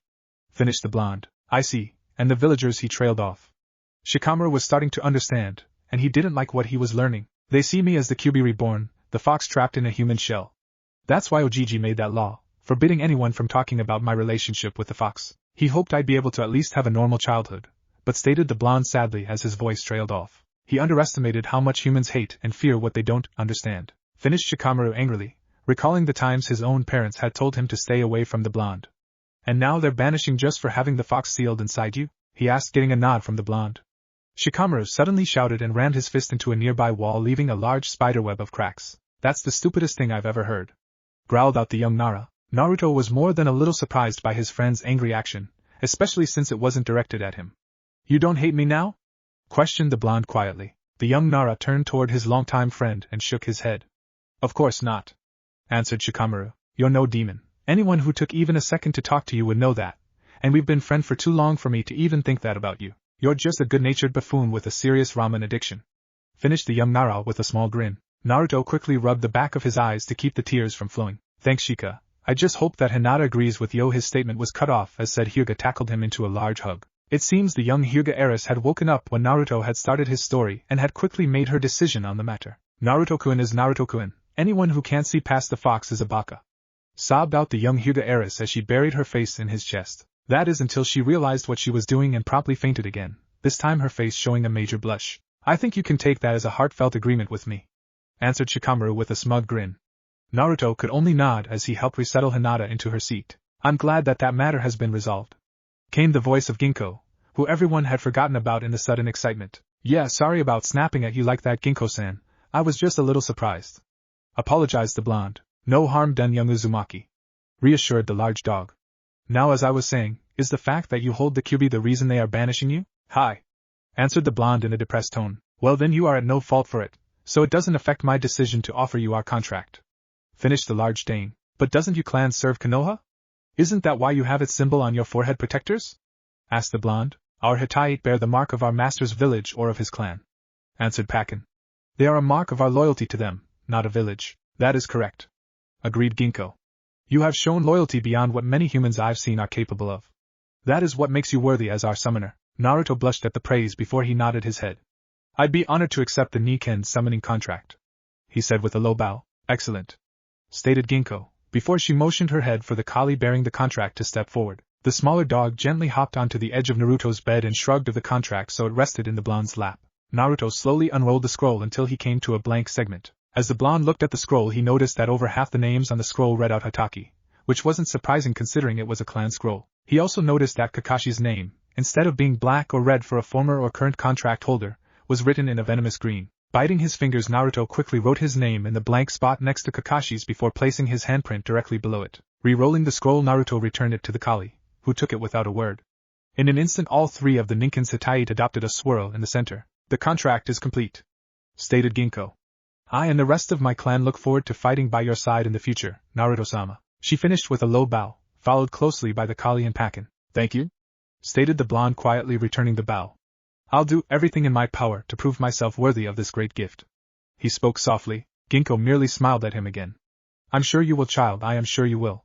Now before I go I have a final gift to give you," she stated calmly, before shrugging her shoulders to bring the tanto on her back to a position where she grabbed it with her mouth before carrying it forward and presenting it to Naruto.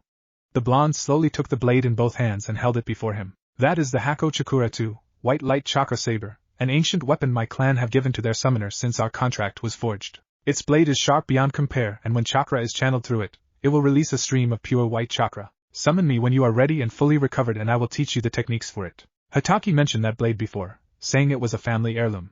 He also said that it was destroyed in the war by an Iwa Nin, stated the Hokage. Ginkgo snorted, as if a blade like this could be broken so easily by human hands. Kakashi lost the right to bear that blade when his cowardice and bigotry cost his friend his life. It was only because of his father's abilities and many great deeds as our summoner that we allowed him to retain the contract after that. Even then he was limited to only a single pack of Niken until he proved himself worthy of redemption. Obviously that was a mistake. She finished with a slight growl. Ginkgo-san?" came our young blonde's questioning voice. "Yes, Naruto-sama," came the large dog's reply. "What exactly can the Niken summons do?" "I know from working with Pakin that they're great trackers, but what else can they do?" "That depends entirely on who you summon, Naruto-sama. While nearly all of us are excellent trackers, there are also those who are better at combat. Our clan as a whole can dig through the earth as easily as you humans swim in the water, and that ability is used in many of our combination attacks. You should know that while each of us Niken can be summoned as individuals, we prefer to be called in our packs. Each pack has its own function. Pakin's pack, for instance, is a balanced squad between combat and tracking, and my pack is primarily a combat squad. If that's all, Naruto-sama, I think it's time we return home." After getting a nod of approval, the three Niken disappeared in a puff of smoke. "Well, you've certainly had a lively day for someone who hasn't left their room," stated Tsunade with a small smirk. "Yeah, I guess so," stated the blonde as he studied his new weapon. Suddenly a thought occurred to the blonde and he turned his attention to Shikamaru, who was currently resting against the wall. "Hey Shika," he called out. "What?" called out the Nara, heir, annoyed at being disturbed. "If you told the rest of the rookies about the fox, how do you think they would react?" asked the blonde, slightly nervous. Shika was silent for a moment as he adopted his thinking pose. After a few moments he answered, "Chuji would react the same way I did. He's been your friend for as long as I have and would probably get pretty pissed when he finds out how badly you've been treated. Ino would be really surprised, but despite her fangirl tendencies she's a good friend, and she'd stick by your side. I know Lee would overreact and start spouting off about how unyouthful." The young Nara gave a small shudder at the word.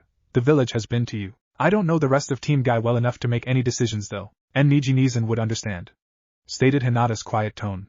The young Hyuga was once again conscious and had decided to put in her own 2 cents. "He understands better than most what it's like to have a S-seal dictate your life. Kiba I am not sure about. He's had a bit of a G-grudge against you since you beat him in the Seichunin exams, and I don't really feel like I can know him as well as I did before. He's always been a bit prideful, but nicey enough, but since he lost to you he's been acting pretty vindictive.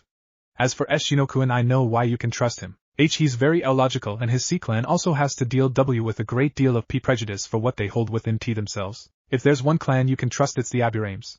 Agreed Tsunade. They were the only members of the clan council that voted against their banishment. Hinata and Shikamaru didn't miss that nugget of information. Hinata wasn't really surprised, in fact she expected it of her father. The man had always hated Naruto, and had constantly belittled him in front of her just to mock her as well. Shikamaru, on the other hand, was both surprised and pissed. His father had always taught him to not judge others and to think things out logically, but here the man was voting for Naruto's banishment because of something his friend couldn't control.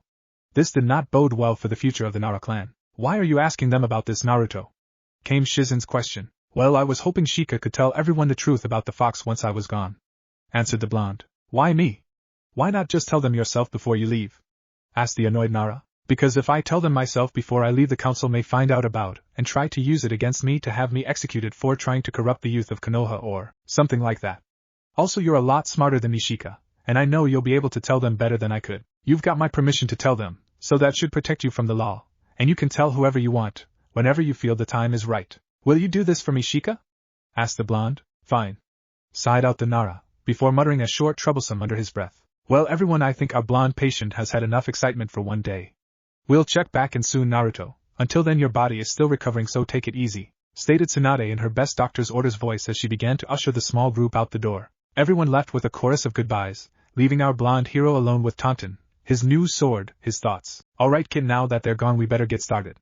We've got a lot of ground to cover if we're going to make up for half a lifetime's worth of sabotage. Luckily for us, time passes slower in your mindscape, so it's off to school. And his annoying giant, red tutor. And Chapter 4. Chapter 5, Meetings, both good and ill. As Tsunade, Hinata, Shizun, and Shikamaru left the hospital, Tsunade looked up and noticed the position of the sun. It was getting close to noon, and she had her meeting with Jiraiya to discuss the details of her plan with the man, as well as explain and convince, i.e. threaten, him into going along with it. Turning her attention to the two young chunin, though only one officially had the title, she began to give out orders. Hinata, I'd like you to return to your home and tell your father that I need to meet with him this evening at 7 in my office. Tell him it involves an important political matter, and that I want you to accompany him.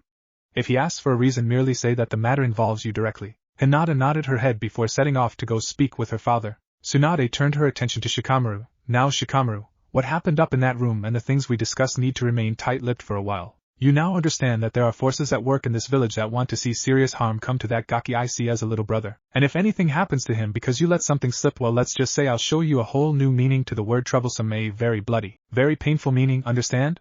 She finished while cracking her knuckles in a slightly threatening manner. While she trusted and even liked the young Nara heir, time and experience had taught her that it never hurt to add a little intimidation when it came to important matters.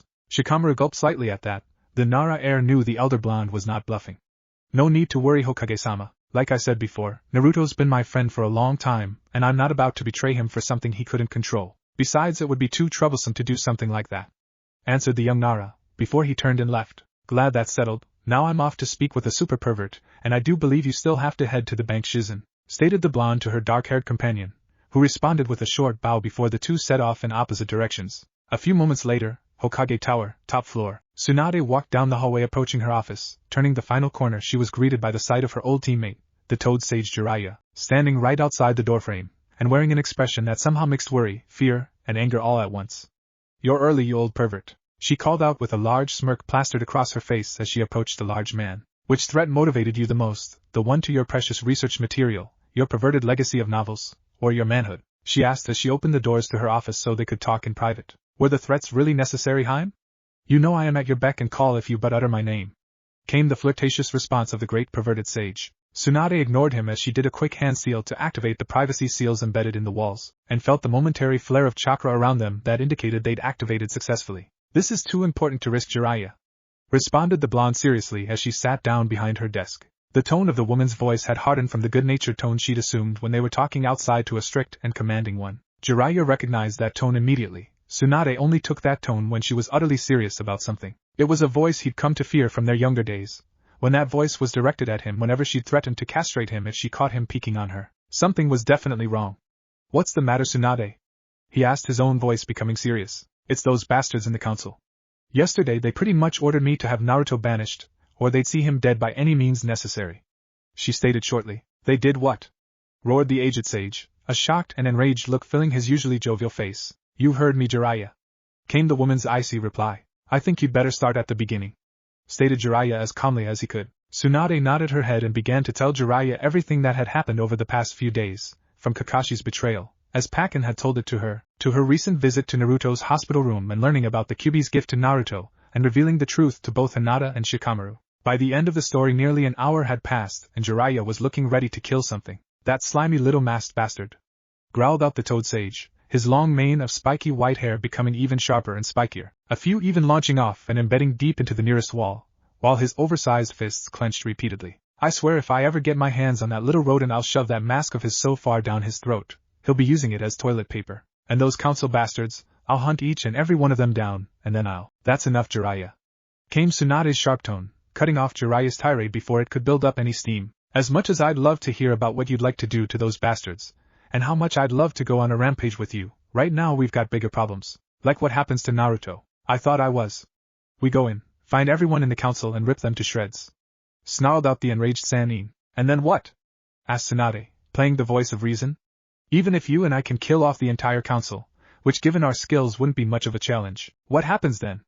I'll tell you what, the survivors organize and go to the fire daimyo. We'll be labeled traitors and be hunted down, and Naruto will still be banished. Or worse, they'll try and blame everything we do on Naruto, saying he corrupted or manipulated us, and have him executed. Jiraiya deflated a little at Tsunade's reasoning before he finally managed to cool down. I take it you have a better plan? He asked. I was hoping you'd ask that, answered Tsunade. A large and evil smirk plastered across her face as she set about telling Jiraiya her plan. It took nearly another hour to answer all the Toad Sage's questions. At the end, Jiraiya was nodding slowly with his head slightly cupped by one large palm. It's a pretty good plan, but why shouldn't I be the one to take Naruto out of Konoha? I'm already his sensei and you're already the Hokage. It seems like it would save us both some extra trouble. Came the sage's final question. I've got 3 good reasons.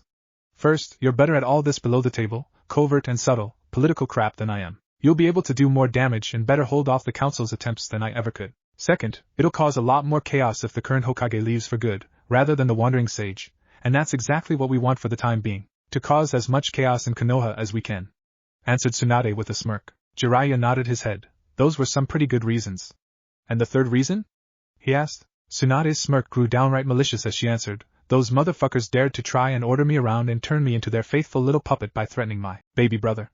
I want them to know that doing that to a Kage, a Senju, and a woman most of all, is a really, really bad idea. She finished with a near-demonic snarl at the end. That's your big reason? Asked Jiraiya, though some little part of his brain was telling him to let it go. It's either that or the fact that I can and will fulfill the final part of my earlier threat here and now if you don't agree with me, replied the slug Sannin, her voice laced with subtle killing intent. Jiraiya audibly gulped. Suddenly, your reasoning makes a whole lot more sense to me. I'm in complete and total agreement, he answered quickly. Tsunade gave him a small, slightly evil, grin. So glad to hear that, Rokudame Dano, she said while she smirked between interlaced fingers. Everything's going according to plan.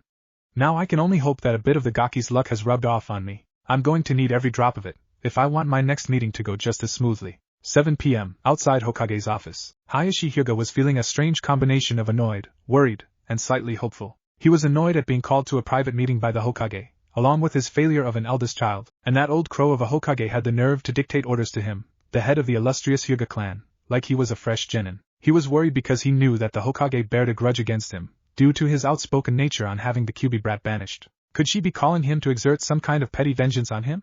He wasn't worried that the woman would kill him, well mostly he wasn't. Even the Hokage couldn't get away with murdering a clan head without just cause, and he knew she had nothing on him, and that she was smart enough not to try it. That still left some sort of political sabotage to damage his or his clan's reputation.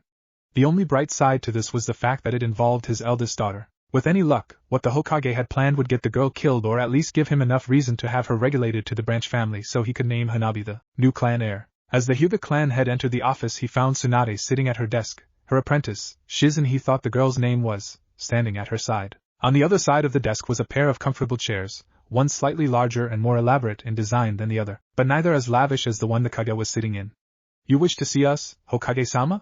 He said in the typical cold, emotionless tone that the Hyuga prided themselves on. The woman stared at Hayashi for a moment before she spoke up. I did, Hyuga-dano, please take a seat, she said while indicating the chairs in front of her desk. Hayashi used a special Hyuga clan technique to activate his dojutsu for the briefest of moments to scan the chair for any possible assassination tools. Finding nothing on his chair, and not even bothering to check his daughters, the Hyuga leader quickly sat himself into the larger of the two seats, with Hinata quickly following behind in the seat next to him. After both had been and the Hokage hadn't continued, he decided to start the conversation again. You told my daughter that there was a political matter that involved myself and her. Hayashi had decided to forego the necessary political niceties since the room was secluded, and all the parties inside knew of the two's rather large distaste for each other. Tsunade instantly recognized the lack of formalities and decided to reciprocate, and go for the blunt. It's rather simple, Hayashi-san. I wish to name your daughter as my newest apprentice. The statement wasn't a lie, even if she'd already made it official on paper, until it was publicly announced or the papers shown it wasn't completely official. You what? Asked the Hyuga clan head. This was certainly not what he'd expected. And why, pray tell, do you want her? He asked as if he was referring to something repugnant. Tsunade slightly twitched at the insult to the girl. I see a great deal of potential in your daughter, something that I can shape into an exemplary medical nin, she stated honestly. Hayashi was thinking, what on earth could she be planning? He thought to himself. Hayashi was a master at reading others, as were all true masters of the Byakugan, and he couldn't detect any lies coming from the woman sitting in front of him. To gather more information, he asked a new question. What exactly would this training of yours contain? medic training as well as my strength enhancement techniques," answered Tsunade, setting the bait and now throwing the line. "If you both accept, then we'll need to leave soon to start her training, probably by the week's end," she added as an afterthought. "Leave?" questioned the clan head. Things were starting to fall into place. "Yes, I dislike starting to train my apprentices within the closed walls of Konoha," she answered, lying through her teeth as the Hyuga head noted. "If your daughter accepts, we'll need to head out on a brief training journey." So that's it, thought the Hyuga head. She's using training the girl as an excuse to accompany the blonde for a period after his exile, probably to make sure we don't attempt anything on the boy after he leaves. I could easily stop this by denying her request, but then she could just take it to another prospect. But why her? Why risk alerting me and the rest of the council to the truth behind her plans? Thought the Hyuga. Vocally he asked, "Why should I accept this offer?" Wondering if she'd catch the true meaning to his question. Apparently she did. Because it would be a great asset to the Hyuga clan if the heiress and possibly the next clan head was trained by one of the Sannin, particularly the one who's created a technique that would greatly benefit your clan's specialization. She answered honestly. So that's her game, thought the Hyuga head maliciously. She's trying to improve the girl's chances of becoming clan head, probably to plant a sympathetic voice in the council for the boy's future, and possibly give him a chance at returning. She knows the Hyuga clan has been after her strength-enhancing techniques since the day she created them. Combining them with the Jukin would make the Hyuga's taijutsu almost unstoppable. My father even offered her a betrothal contract to me, despite the near 20-year age difference, just for the chance to obtain that jutsu. She thinks that if she teaches the girl those techniques she'll be automatically chosen as clan head so she can disseminate them to the rest of the clan. What the old bat doesn't know is that the Hyuga bylaws forbid the learning of Na-clan jutsu to main branch members, unless they're taught by another Hyuga. All I need to do is wait until she learns the technique, then I can have the girl placed into the branch family for breaking that law, and then order her to teach the main branch that technique. The proper daughter will become clan head, I'll get to banish that fool girl to the branch, and the Hyuga will gain the ultimate taijutsu, all at the cost of letting her spend a little more time with the fox brat, finished Hayashi as a slight smirk split his face. How long would this training journey take? Asked Hayashi aloud. The Hokage thought for a moment, 2, maybe 3 months, give or take, to teach her the basics of everything. Answered the Kage honestly, with a slight shrug. Very well, I approve of you taking the girl as your apprentice. Agreed the Hyuga clan head. I'm glad to hear it. Now we'll probably be leaving by late Friday, early Saturday at the latest. I'll need you to give me some copy scrolls on the advanced style of Jukin. I'll need them to teach Hinata how to incorporate my techniques into the style, as well as continue her training while we're gone. She stated coolly. That's fine. I'll have copies of all the main prepared and have Hinata bring them to your office by Thursday. I'll also have her bring her traveling bag so you can leave whenever you're ready. I assume the scrolls will be safe in your hands? He asked, usually granting the Jukin scrolls, even mere copies, to anyone not of the clan was frowned on, but given the circumstances, he could arrange something. Of course. Agreed the Hokage. If you wouldn't mind, I'd also like to ask you to see that the rest of the council is aware of our departure, to make sure no panic is caused. I believe there's a meeting scheduled for Monday? Just tell them then that the meetings will be postponed for 3 months or until I return. I've already had a temporary replacement selected to handle any emergencies while I'm gone. She asked with a small smile. Hayashi returned the smile. He knew what she was asking, to keep it quiet until after they left. She knew that a majority of the council would protest it after her real motivations were revealed, so she needed a messenger on the council to make it known after she was gone. Hayashi now had a reason to keep it quiet since, if they stopped it, he'd lose this chance as well. Of course, Hokage-sama. If you've also reached a decision on the Uzumaki child, I'd be glad to deliver that as well. Hayashi noticed Hinata twitch slightly at the mention of the boy's banishment, but ignored it as a show of the foolish girl's sympathies for the demon whelp. Another reason the girl would never be clan head. He'd be dead long before he let anyone who sympathized with that creature lead his clan. Yes. Growled out the Sannin, anger clearly defining every aspect of her being. Despite my grave misgivings and disgust at the council's decision, I see no way to avoid it, and am forced to agree. If that's all, Hayashi-san, there are a few things I need to discuss with your daughter in private before we can be ready to leave. I'm sure you have other duties to perform, not to mention those scrolls to prepare. Finished the Sannin. Very well. Agreed Hayashi as he stood to leave, before the man turned an icy gaze to his eldest daughter. Do not disappoint your new sensei Hinata, and don't bring any further disgrace to the Hyuga clan. He ordered before turning and walking the door. Giving the Hyuga head a few moments to vacate the tower, Tsunade activated the privacy seals so she can speak privately with her newest apprentice. Do you think the pompous ass bought it? Asked Tsunade. I think so, Tsunade Shirsho. Answered Hinata, while she worked to keep her stutter under control. I am not a master at reading others like many of my clan, but I know my father and his actions were sincere. Any reason to believe he was trying to deceive you? Asked Shizen. Hinata quickly shook her head. Father doubts my abilities to read anyone, he wouldn't waste the efforts attempting to deceive a failure like me. She whispered the last part as her stutter grew worse and she looked away. Tsunade's expression softened. Hinata, you're not a failure. Kurenai knows that, and I know it as well. Now only you need to believe it, she said encouragingly to the girl. The girl managed a small smile at her new sensei. Thank you, Shursho. She managed to whisper without stuttering, before she asked, Shursho, what was the point of all that? It was mainly a delaying tactic.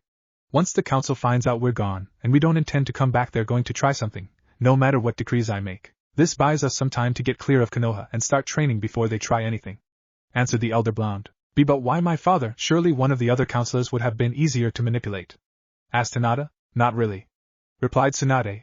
I knew exactly what Hayashi would want, my strength-enhancing technique. The entire Hyuga clan has been after it since I first created it when I was younger. They've tried everything from ordering, to bargaining, to blackmail and threats in an attempt to get it. Hell, your grandfather even offered me a marriage contract with Hayashi in an attempt to get me to fork it over. All of it gave me a rich bed of experience, and tricks for dealing with the Hyuga clan. The most important trick is to never lie, but to tell to the truth in a way that gets you what you want, and their all-seeing eyes will blind them. The Byakugan lets them tell if someone is lying by reading their body language, but they tend to forget that the truth can be a lot more deceptive than 1,000 lies when told in the right way. She finished with a dark smirk, getting nods of approval from both present apprentices. 1 day later, 3 days before departure, Hokage's office. Tsunade was sitting in her office drinking a cup of tea, ignoring the paperwork that was slowly accumulating for the moment. She just completed the next stage of her plan, hiring and sending a messenger ninja to deliver a message directly from her to the fire daimyo, with a request to retrieve his response and bring it back to her in all possible haste. The messenger ninja were specifically trained to make sure that no one but the intended recipient received the package, no matter what their position or place, and were some of the swiftest shinobi to be found. Most daimyos understood the messenger ninja's role and allowed them in their presence without having to go through aides. The messenger ninja were non-combatants, taking strict vows to never raise a hand unless in the defense of their delivery. Any who broke those vows and misused their position, any other ninja who assumed a messenger ninja's identity for their own gains, or anyone who tried to use the messenger nin as tools for assassination, were swiftly and ruthlessly eliminated. The message had contained a large report on what had happened in Konoha, and a vague description of her plans, along with some of her decrees. Tsunade and Jiraiya had worked tirelessly for hours planning and writing the message, wording it just so to give the fire daimyo all the information he needed on the situation without giving away too many details on the plan. She was especially proud of how she'd worded the council's demands to her, giving it a clear description of how the council had not only usurped her authority, but also used his name as if he was their tool. That would hopefully aggravate the daimyo enough to get him to agree with the minor requests she'd sent him, mostly approvals for some of the more politically heavy drafts she sent to him.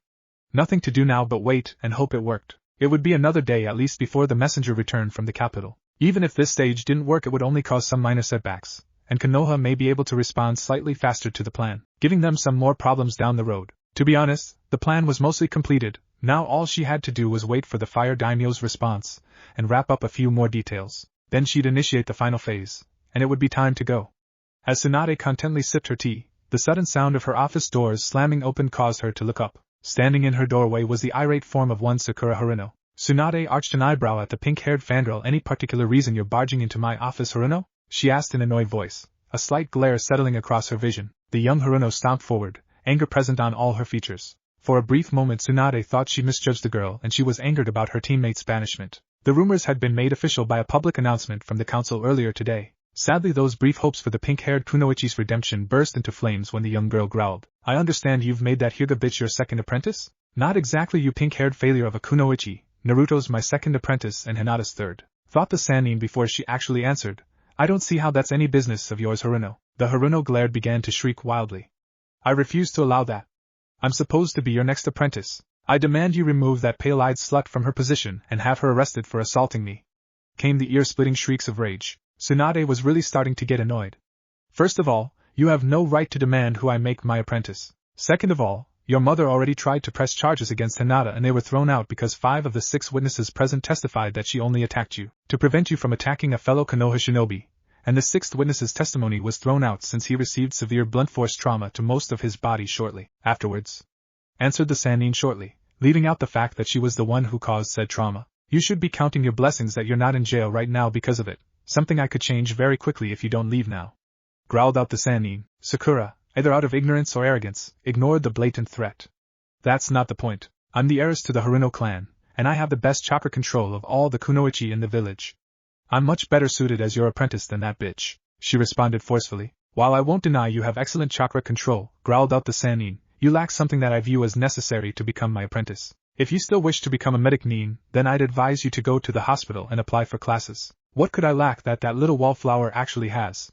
Shrieked out the enraged Haruno. Tsunade glared at the Haruna once again. Loyalty, growled out the Sannin. She stood up for one of her fellow shinobi, despite her shy nature, while you attacked one, your own teammate no less. She finished with a snarl. Snorted the kunoichi. Is that what this is about, that I attacked that blonde baka you seem to care about? Why do you even care? That baka of a blonde is nothing compared to Sasuke.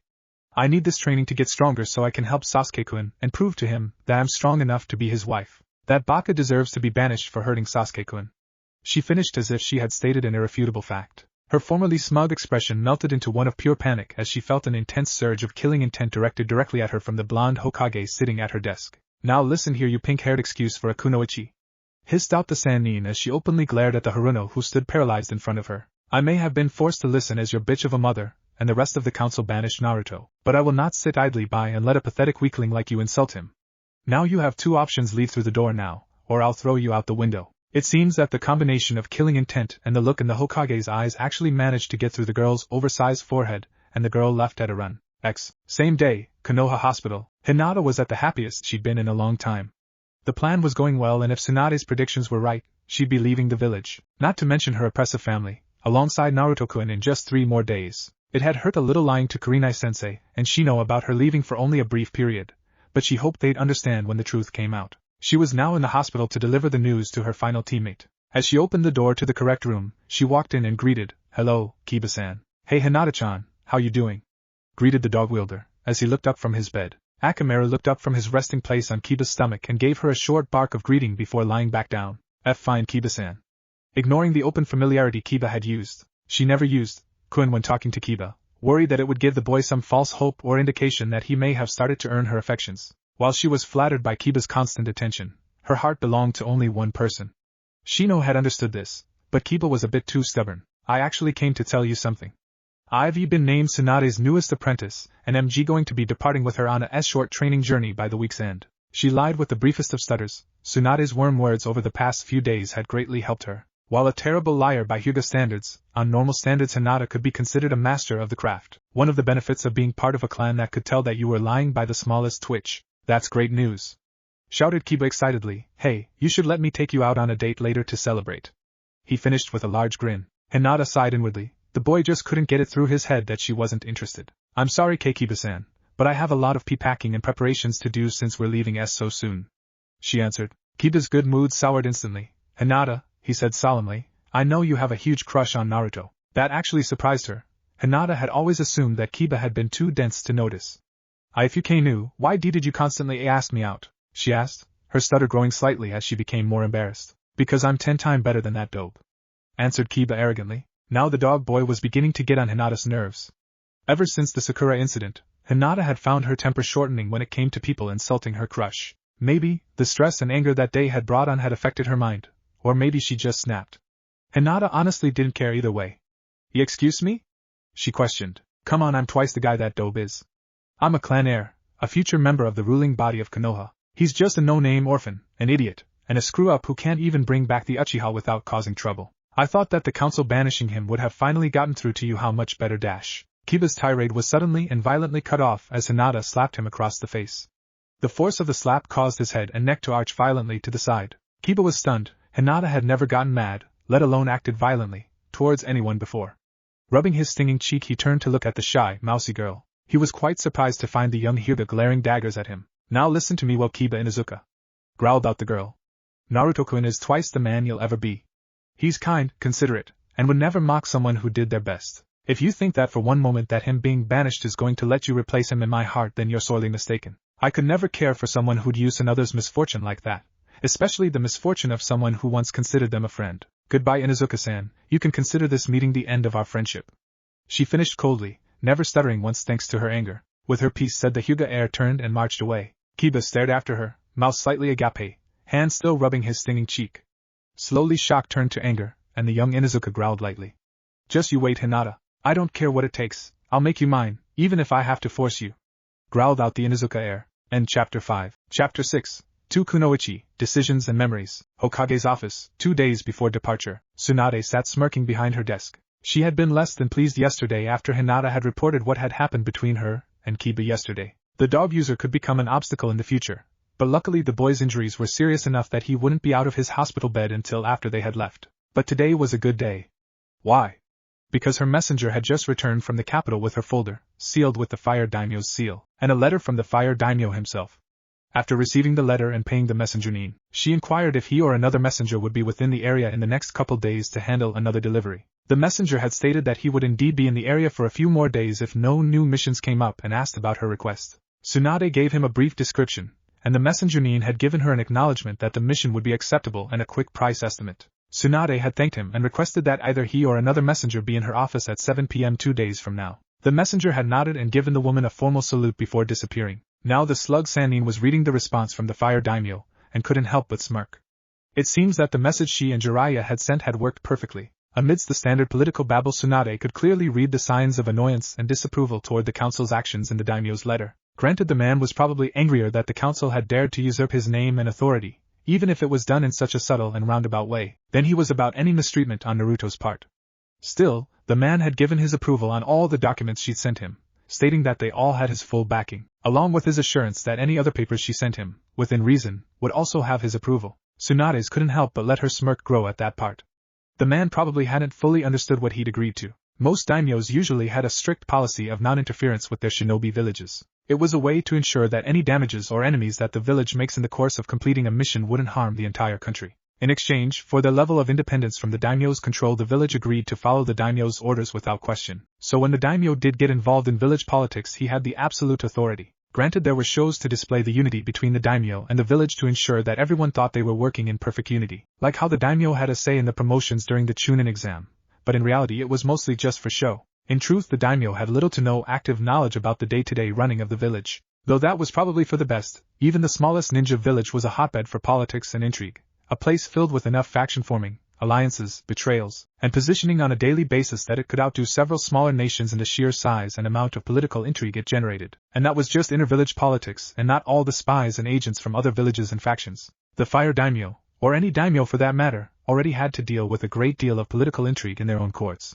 adding in what he'd have to face if he was directly involved with the politics of one of the largest hidden villages, which was filled with more political intrigue than most nations, and the man would quickly be driven mad. So most of the daimyos gave the villages their space and relied on the kages, who were selected through a daimyo's approval and only retained power with their approval, and any agents they placed within the village to protect their interests. Granted, the system wasn't perfect, but it was probably the best system available without driving all the bureaucrats involved completely mad. That was probably what had gotten the daimyo to offer his support to Tsunade so readily for some of the political heavy drafts she sent. The man didn't understand how the village's politics flowed or which factions he would be offending. For example, the Fire Daimyo was probably only vaguely aware of the Hyuga clan's cursed seal, probably only knowing of its existence and how it worked. He probably didn't even realize that the draft was directly designed to outlaw that seal in particular. Tsunade briefly wondered if the man would have agreed if he did understand. From the way the man's letter read out, he thought the seals described in the letter constituted some form of slavery, and was vehemently against their use. She quickly shook her head to dismiss the thought.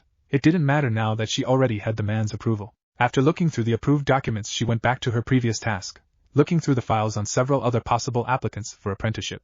Tsunade wanted to obtain a few more sets of hands before she left, hopefully too if she could find some decent applicants. The reason was quite simple. She wanted a full 4 shinobi team. Both she and Shizen would be acting as active instructors for the group, but she wanted the squad she was hoping to form to be able to act without their interference or support. Shizen had brought her a number of files within the criteria she'd set, genin ranked, to ensure that they were still young enough to not be too deeply mired in village politics, non-QB orphans or similar status, to ensure fewer links to the village and a lack of resentment to Naruto, and preferably kunoichi, due to naturally higher chakra control. Unfortunately, that narrowed the list down a bit too far. There was currently only a dozen files on her desk, and the ones she'd already looked through were killing her hopes of getting even a single other apprentice. Most of the girls listed in the files were either completely useless, academy fangirls that had somehow managed to graduate, or lacked the characteristics she was looking for. Tsunade had only gotten through half of them, and she was ready to quit and get a drink when Shizen's voice came in over the intercom. "Tsunade-sama, there's a Miss Tenten here who wishes to see you." Tsunade arched an eyebrow in recognition of the name.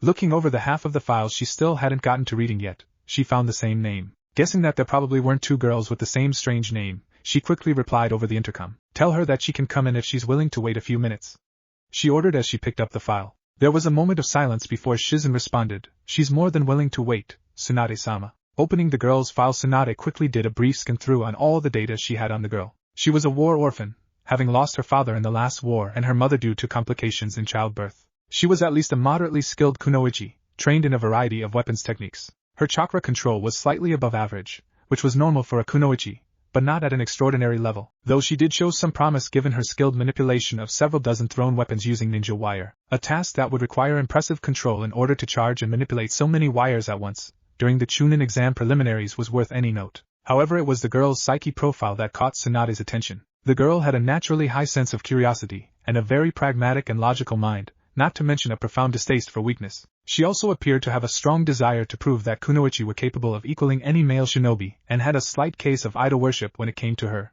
Normally Tsunade found idolization, particularly of her, annoying at best and dangerous at worst, since it could easily blind someone to their idol's faults. But this time she could make an exception.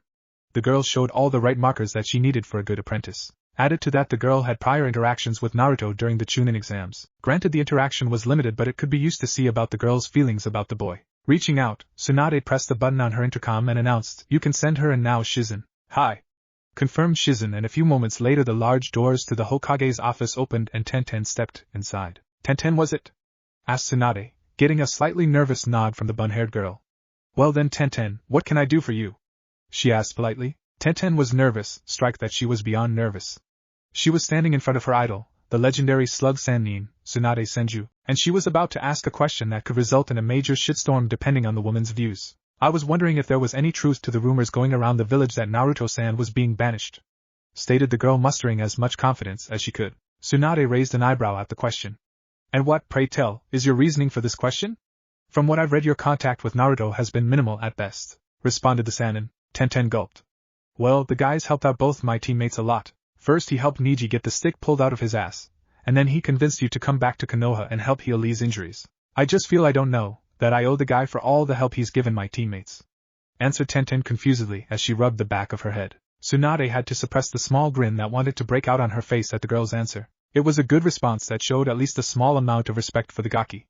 "I'm saddened to report that the rumors you've been hearing are indeed true. Against my wishes, the council has acted to banish Naruto Uzumaki from Konoha," she finished coldly, letting some of her distaste for the council's decision become known. This immediately caught Tenten's attention. "If you're so against it, why is it still happening?" questioned the girl, her natural curiosity getting the better of her. "The Honorable Council offered me a choice," responded Tsunade. "Either I agree to banish Naruto from Konoha, or they would head to the Fire Daimyo with a large number of trumped-up charges in order to have the boy executed," finished Tsunade, her distaste showing in her voice. Tenten was really getting curious now. "Why?" she asked curiously. "What do they all have against Naruto?" she asked. Tsunade thought for a moment on how to reply to this question. Shikamaru was already planning on telling the rest of the genin the truth anyway after she and her group made their little escape. It couldn't hurt to spread the news a little early as long as she made sure the girl couldn't spread it herself. "Well, Tenten-san, the truth behind that is an S-class secret, with openly telling it being a crime punishable by death. However, I doubt that it will remain in place for long after Naruto's banishment. So as long as I have your assurances to keep it until the law has been revoked, I see no issue in sharing it with you now. Do you understand me so far, Tenten-san?" Tenten rapidly nodded her head, her own innate curiosity growing out of control. "Good, but first a little demonstration to get the point across," agreed Tsunade as she pulled out a sealing scroll and a kunai from her desk. Holding up the scroll, she asked, "Do you know what this is?" "It's a scroll with a basic storage seal," answered Tenten. She'd studied the basics of sealing when she was in the academy, and understood the basic principles enough to use storage and explosive seals extensively in her combat style. "Right, and this?" questioned Tsunade, holding up the kunai. "A kunai?" answered Tenten, not sure where this was going. "Correct again," agreed Tsunade, before she placed the kunai on the storage seal and channeled some chakra to seal away the weapon. Holding the now sealed kunai and scroll up, she asked a final question. "And this?" "A scroll with a kunai sealed in it," stated Tenten calmly. She was starting to get annoyed. "What does all this have to do with Naruto's big secret?" she mentally questioned in annoyance. "Are you sure it's not the kunai itself?" asked a smirking Tsunade. "Yes," stated Tenten in a slight annoyed fashion. "That's one of the basic rules of storage seals and fuinjutsu in general. A seal cannot change the basic nature of an object," she quoted from the sealing textbook she'd first read. "Congratulations, Tenten, you've just proven yourself smarter than the vast majority of this village," stated Tsunade with a large smile. "Huh?" questioned the girl intelligently. "You see, Tenten, approximately 15 years ago Tsunade gave the girl the brief rundown on everything that happened. The Kyuubi being sealed into Naruto, the fourth's dying wish. The village's blatant refusal to accept said dying wish. All the way up to the recent Sasuke retrieval mission and the recent results. The only things she kept quiet were her own plans and Naruto's new abilities." Tenten's mind was completely blown at the revelation. But that's impossible," What you just told me violates everything Konoha has ever stood for. Naruto's never earned that kind of treatment, no one has, just for having to act as a living storage scroll for a monster like the Kyuubi," exclaimed Tenten. Tsunade's smile grew another inch or two hidden behind her folded hands. "Those are my thoughts exactly, Tenten-san, and the reason behind a recent decision of mine," stated the woman warmly. "What decision?" questioned Tenten curiously, as Tsunade stood and stared out the room's large windows. "I'm leaving Konoha," she stated bluntly, getting a soft gasp from the girl behind her. "The village that my grandfather and great-uncle tried so hard to nurture and grow has become nothing more than a rotten husk. I've seen a lot of stupidity from Konoha in all my life, but what they're doing to Naruto is the final straw. In a few days I intend to cut all my ties with this village and leave beside Naruto." She turned around and looked at the girl sitting in front of her. "And I'd like you to come along," she finished with a slight smirk. What?" asked Tenten. "What I'm offering you is a position as my fourth apprentice.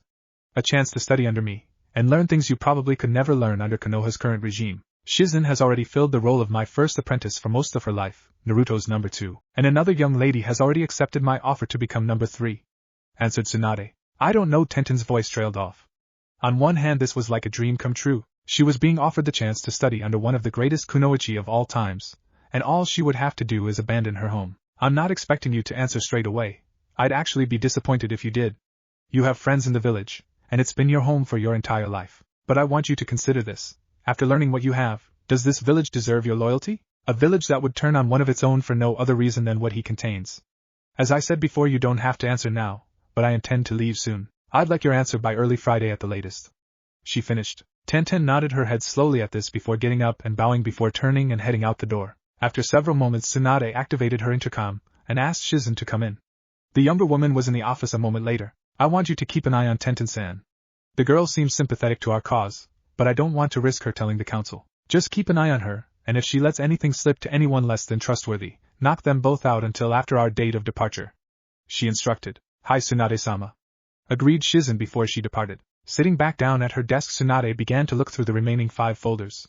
Maybe she'd get lucky and find another potential diamond in the rough. Hyuga Mansion, 2 days before departure. Hinata Hyuga was currently in her parents' room, particularly the large closet inside her parents' room. She had already finished packing most of her things. She couldn't bring everything so as not to raise suspicions, but the girl had managed to acquire most of her most important possessions: her favorite jacket, her book of pressed flowers, and several photographs. Most of the photos were of her and her team, though most of those now had a large hole where Kiba used to stand, but 2 others stood out. The first was a class photo from her time at the academy where she finally got a chance to stand next to Naruto. The picture itself was zoomed in to just show a 10-year-old her and Naruto standing side by side. The other one was a photo of her family, her father with the same disapproving look on his face while Hinata and Hanabi stood to either side. It was looking over those photos that she realized she had nothing to remember her mother by, and so she had mustered up enough courage to ask her father if it was okay to take something of her mother's from their room to help her remember her during her journey. Hayashi had been less than pleased about it, muttering something about useless sentimentality, but had bid her to do as she wished as long as she was out of his room and ready to depart for the Hokage's tower within 2 hours. The man had just finished gathering the necessary copies of the main family's Juken scrolls earlier the same day. It had taken more than a little persuasion on his part to get the Hyuga elders to agree to allow copies of the scrolls to be made, but in the end Hayashi had convinced them that the benefits far outweighed the risks on this endeavor. A few hours ago he had told Hinata that she'd be departing for the Hokage's tower to meet her new teacher this evening. She would be staying with the Hokage until she returned to the Leaf after completing her training journey. Hinata had to look away at the mentioning of her training journey to make sure she didn't give anything away, hiding it as a way to not meet her father's cold gaze, and heading off to her parents' bedroom. Now she stood in the closet of the large barren room, hoping that her father had stowed something of her mother's in the back after she'd died. Hayashi had always been a cold man who refused to dwell on the past. When both his brother and wife died, the man had all traces of them removed from his rooms in the Hyuga compound. As Hinata continued her search into the very back of the rather extensive closet, she came across something strange. As she moved through the closet, a particular floorboard gave a soft creak. It was barely audible, but Hinata's training as a shinobi scout under Kurenai had sharpened the girl's hearing enough to notice it quite clearly. Most would dismiss this, thinking it nothing more than a loose floorboard, but Hinata knew that the Hyuga clan were perfectionists in maintaining their clan compound, and they never allow such a thing to exist in their maintenance if it wasn't intentional. Activating her Byakugan, Hinata studied the errant floorboard. From her perspective, nothing appeared wrong, nothing that would warrant the wood to release such a noise. That explained why the squeaky board had never been discovered.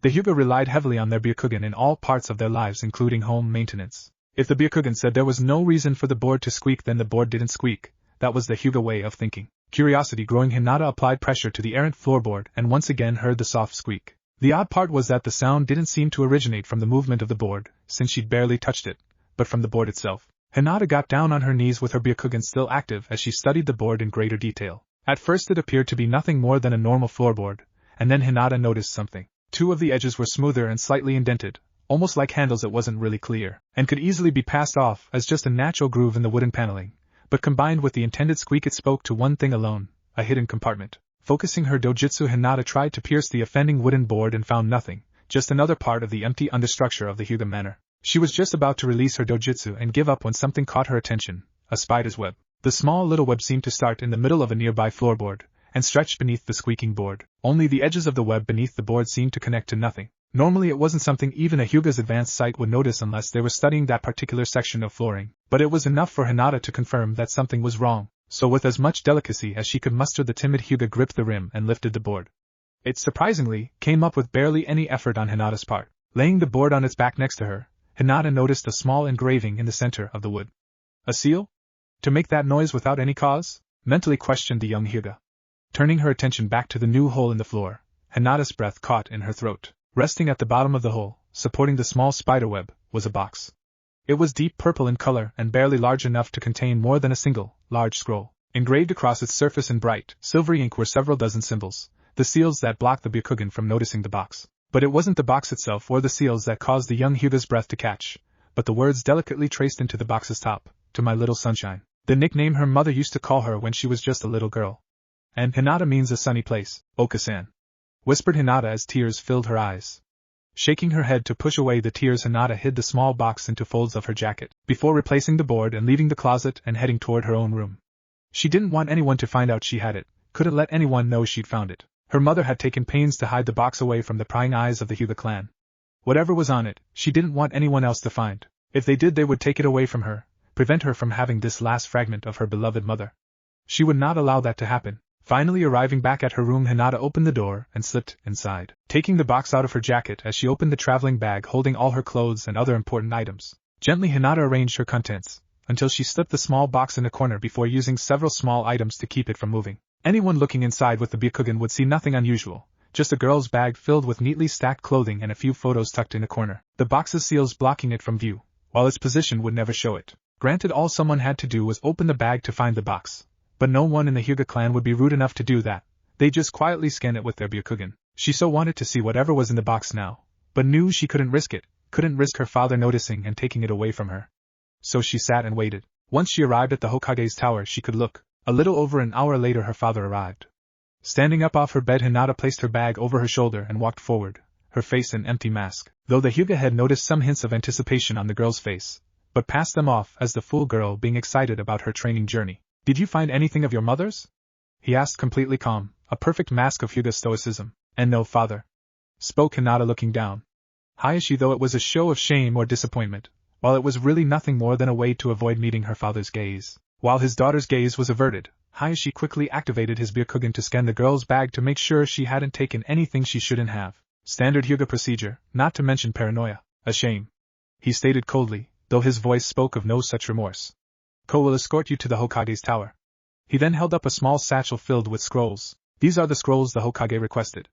I hope you'll ensure that nothing happens to them," he stated without any confidence in his voice. "Oh, of course, father, I'll see they are promptly delivered to Tsunade Shusho's hands," she stated nervously, though more nervous of her father catching her than disappointing the cold man. "Good," he stated, before turning and promptly leaving the girl behind, without as much as a proper goodbye. Hinata let out a soft sigh before taking up both the satchel and her bag and departing the Hyuga mansion, perhaps for the final time. Konoha Training Grounds. Day before departure, the light of the sun was just beginning to touch the forests and field of Konoha's training ground. Normally the rising sun would find the fields empty of all but the most ardent trainees, but one particular training ground had a sole occupant, a young brown-haired kunoichi who was currently hacking at several training dummies with a katana. Tenten hadn't been able to sleep the night before, the truth behind Naruto and Tsunade's offer burning in her brain. So as the sun rose, she did what Guy had told them to do whenever they were confused or unsure of something: train. It was surprisingly good advice. The calm, repetitive motions of her training exercises helped her focus her mind so she could think more clearly. As she trained, her mind turned over the recent events that had transpired and the decision she now had to face. The truth about how Naruto had been treated disgusted and angered the young kunoichi on an almost instinctive nature. Konoha was a village that was supposed to be based on unity, acceptance, and teamwork. And yet Naruto's only crime was having the bad luck to be born on the wrong day, and being chosen to save the village, and he was treated like the plague, or worse. Tenten highly doubted Tsunade had given her the whole story about Naruto's mistreatment, but she doubted any of it would put Konoha in a better light. It was just so wrong. Konoha wasn't supposed to be like that. It was supposed to be a place where everyone got the same chances no matter what their circumstances. Thoughts of Naruto then began to lead to thoughts of Tsunade's offer. Tenten couldn't say that the offer wasn't tempting. If she was being completely honest, it was nearly irresistible. Here was an opportunity she'd, literally, dreamed about for years, a chance to study under the greatest kunoichi to ever come out of the Leaf Village. Tenten could barely imagine the things the woman would be able to teach her, the things she could learn under the tutelage of one of the Sannin. It all seemed like something right out of one of her dreams. But it wasn't a dream, and even the best bargain had a price, and in this case it was her loyalty to the village. Tenten was a pragmatic girl and, despite her high opinion of the village, knew that the Leaf had its share of problems. She'd grown up on her own, one of many war orphans born in the chaos of the Third Great Shinobi War, and like most had entered the Shinobi Academy in hopes of bettering her lot in life. As she had grown up, she'd found a passion for shinobi work, for the sense of power and control the training offered her, something her earlier life had sorely lacked. Even after learning how far the Leaf seemed to have fallen from its lofty standards and ideals, the village was still the only place she'd ever really called home. It was where she'd grown up, where she'd gotten her first part-time job in the academy helping out at a local weapon shop, where she'd learned the skills that made her the kunoichi she was today. Added to that was her team who, despite her rather vehement denials, she had come to view almost as family over the past couple years they'd been together. A part of her was screaming to go to Tsunade to take the offer, while another wanted her to tell someone about what was happening before it hurt the village, and a third was telling her to let it happen without getting involved. Tenten sighed. I could really use some advice about now, she mentally prayed. As if answering her mental plea, Mado Guy made his appearance in front of her, scaring the girl enough to cause her to leap backward and ready her katana in a defensive stance before noticing his identity. Yash Tenten, my youthful, little student, your flames of youth must surely be burning brightly to bring you out here so early in the morning, exclaimed the ever-energetic Jounin, giving her his patented nice guy pose complete with gleaming teeth, despite his back facing the rising sun. Damn it, Guy-sensei, would you stop sneaking up on me like that? Snapped Tenten before she remembered her earlier thoughts and decided to get some advice. Despite her teacher's odd habits and poor fashion sense, Tenten did respect the man a great deal. Sensei? Do you mind if I ask you for some advice, some private advice? Guy quickly noticed his usually fiery student's sudden confusion and quickly went from crazed goofball mode to serious sensei mode. Of course, Tenten, I hope you know you can ask me about anything and I will keep it in strictest confidence, he stated seriously. Tenten smiled slightly at that. While a complete oddball, Guy-sensei did know how to be serious when it really mattered. Well, ever since I got back to the village, I've been hearing these rumors about the Sasuke retrieval mission and how Naruto-san is being banished. She started. Guy nodded and frowned slightly at that. Like most Jounin, he'd been briefed on the retrieval mission, and was most displeased. He was actually quite fond of the young Uzumaki, seeing him as a strong-willed, hard-working, and youthful young man. In addition to being grateful for his help in both opening young Niji's eyes to his unyouthful beliefs about fate and his hatred toward the main branch of the Hyuga clan, and his aid in finding and convincing Tsunade-sama to return to the Leaf to help heal youthful Lee. In Guy's mind he, along with the remainder of his team, owed the boy a great debt. He personally planned on having a long and painful discussion with his former, unyouthful rival Kakashi after he was released from hospital. Well, I guess my curiosity got the better of me and I went to Tsunade-sama to hopefully get some answers, and I got them, but they weren't what I was hoping for, stated Tenten looking away. What kind of answers? Asked Guy. I learned about it. Noting Guy's curious look. You know what's sealed inside Naruto? She stated uncomfortably. Guy's eyebrows seemed to merge with his hair for a moment at that comment, before he calmed himself down and asked, and your opinion of young Naruto hasn't changed, I hope? No! Exclaimed Tenten angrily before calming down. The only thing Naruto's done wrong was having the bad luck to be born on the wrong day, she stated hotly. A smile soon made itself known on Guy's face as he reached out and patted his student's head affectionately. I'm most glad you feel that way, Tenten, and I wish your opinion was shared by the rest of the village. Tenten smiled a little at that before her face fell. Well, that's not what's bothering me, at least not all of it. You see, I told Tsunade-sama my opinion on the matter, and she seemed pleased with it. Then she offered me an apprenticeship under her. She blurted out. What's the problem with that, Tenten? I believe such a thing would make you incredibly happy. To be an apprentice under Tsunade-sama was a youthful dream of yours, wasn't it? Asked the slightly confused Guy. It is, but Tsunade-sama told me that if I agreed I'd have to. Tenten tried to say it all, but couldn't, knowing that saying it outright would betray Tsunade's trust in her. Deciding a partial truth was better than an outright lie. Tenten finished. Leave the village for a long time. I see, stated Guy calmly. Despite popular belief, Guy was no idiot. Granted, the man was no Nara, but a man didn't survive it to Jounin and make it through all the tough scrapes he'd been through without at least some brain power. He knew Tenten, and even if it meant leaving her team and home for a time, she would gladly accept, even if she'd be a bit depressed about it. No, this was deeper than that, and it didn't take Guy long to figure out what it was. The only reason that he could see Tenten having so much division over leaving the village was if she knew that they had no intention of coming back. This put Guy at a quandary. He knew that Tsunade would take drastic action when hearing of young Naruto's banishment. Hell, he half expected her to slaughter the entire council and go on a rampage after hearing it, but this was a surprise. For Tsunade, the granddaughter of the village's founder and current leader, to willingly sever all ties to Konoha, it was almost unthinkable. Guy understood her motives though. Everyone who heard of the mission knew, though many denied it, that it was Naruto who convinced the woman to come back to Konoha and accept the mantle of Hokage, with the same boy being banished. Tsunade's reason for returning, and perhaps staying, left with him. The real quandary was what to advise his student to do. After several minutes of thought, Guy let out a small sigh before speaking.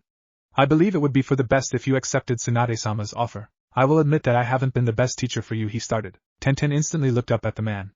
But Guy-sensei, that she started only for Guy's finger to come up. Please let me finish, Tenten. I know I haven't been able to teach you as much as either Lee or Niji, and that I tend to focus a lot of extra training time on Lee, but I have always been proud to call you my student.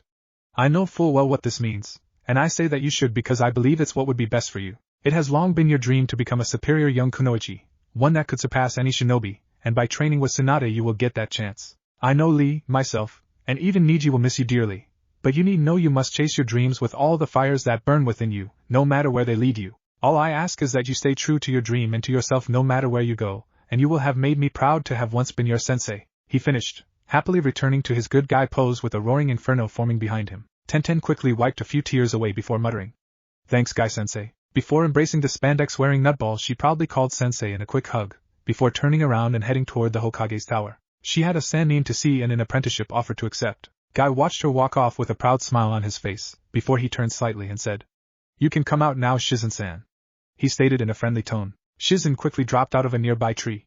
"I'm glad to hear we have your support, Guy-san," stated Shizen calmly. "Yes, while I personally don't agree with abandoning the village just yet, not until I'm sure its flames of youth have been fully extinguished, I can understand Tsunade's reasoning. Besides, it would be very unyouthful to have a Hokage forced to retain her position," stated Guy calmly. Shizen nodded her head as she leapt off to meet her newest fellow apprentice as she arrived at the tower. Hopefully, Tenten wouldn't find her prospective sensei passed out drunk on her desk.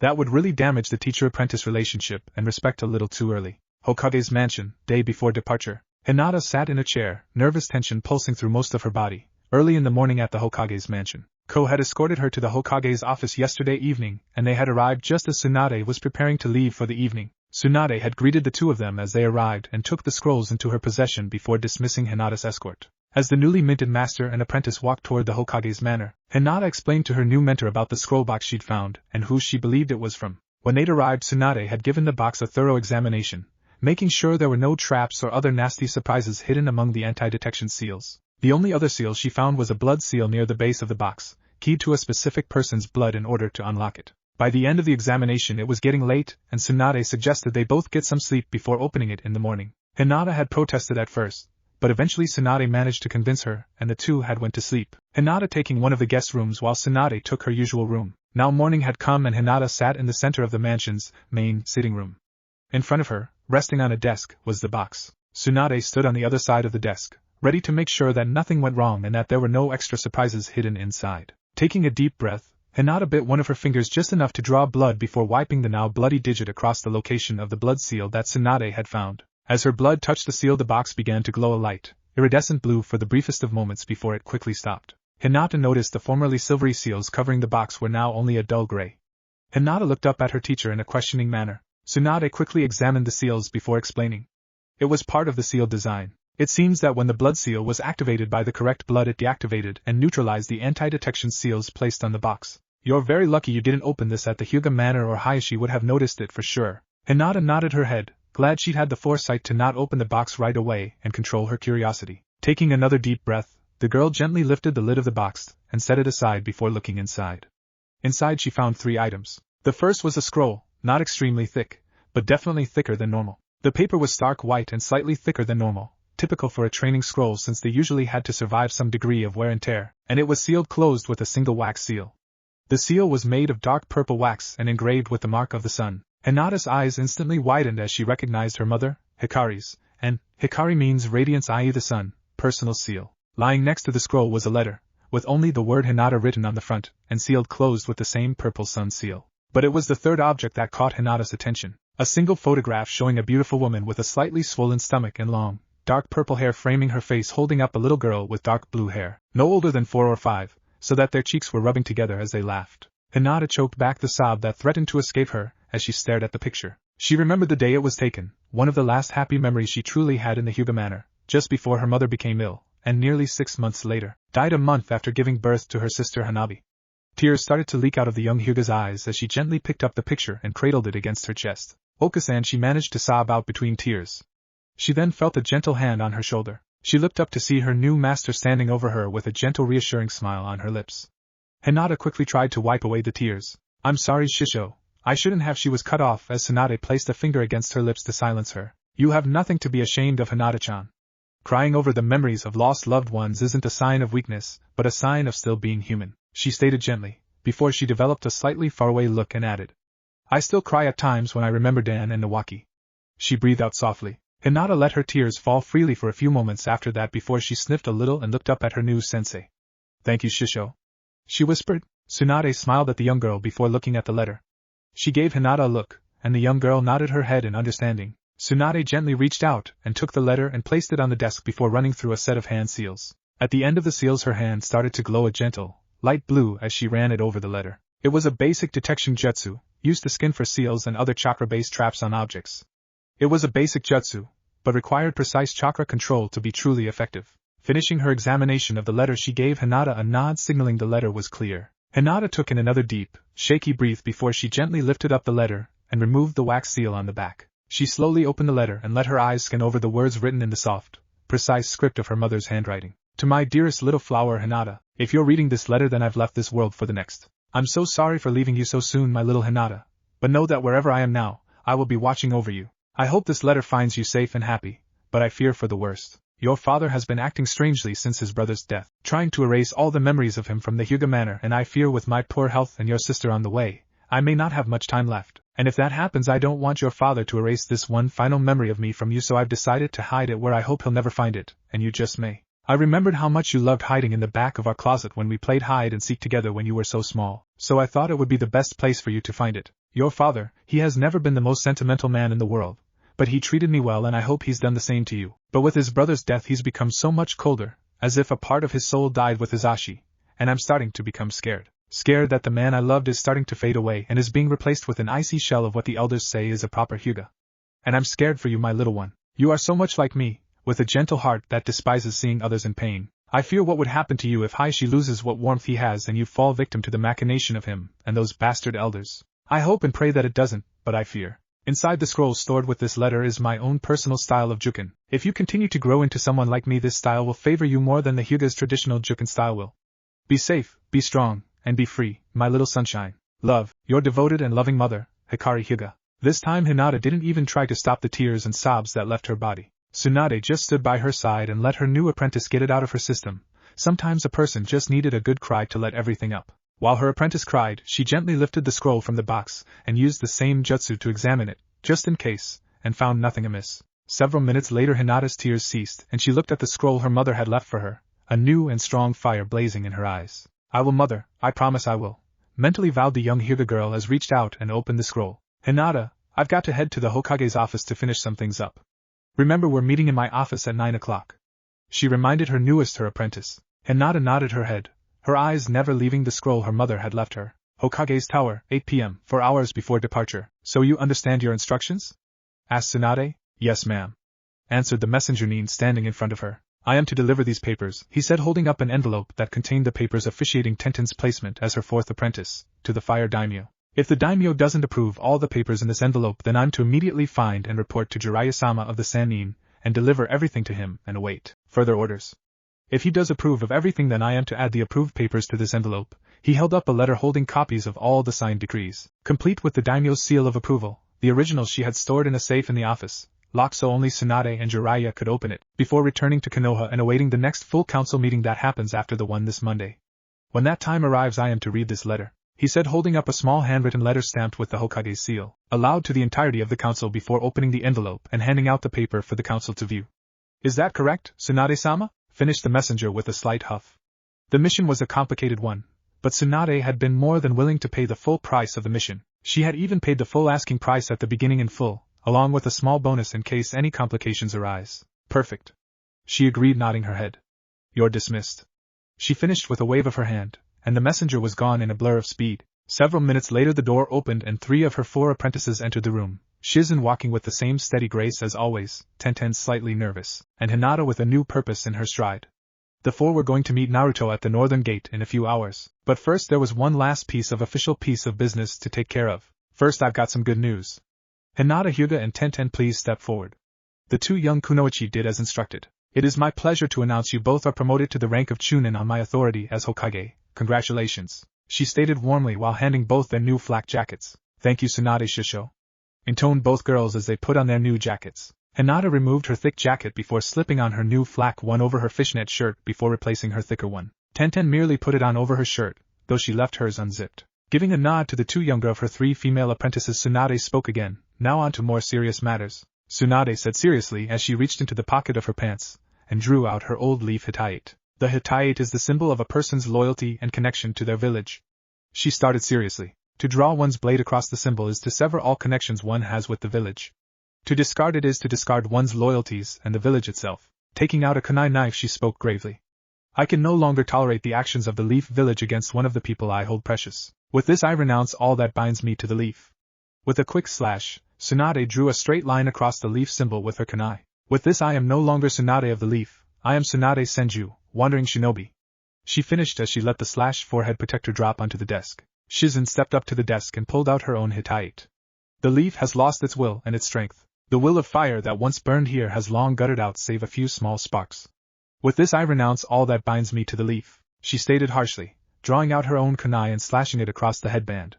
With this I am no longer Shizen of the Leaf, I am Shizen, Wandering Shinobi, she finished as she let her headband drop next to her teacher's. Hinata was the next to step forward.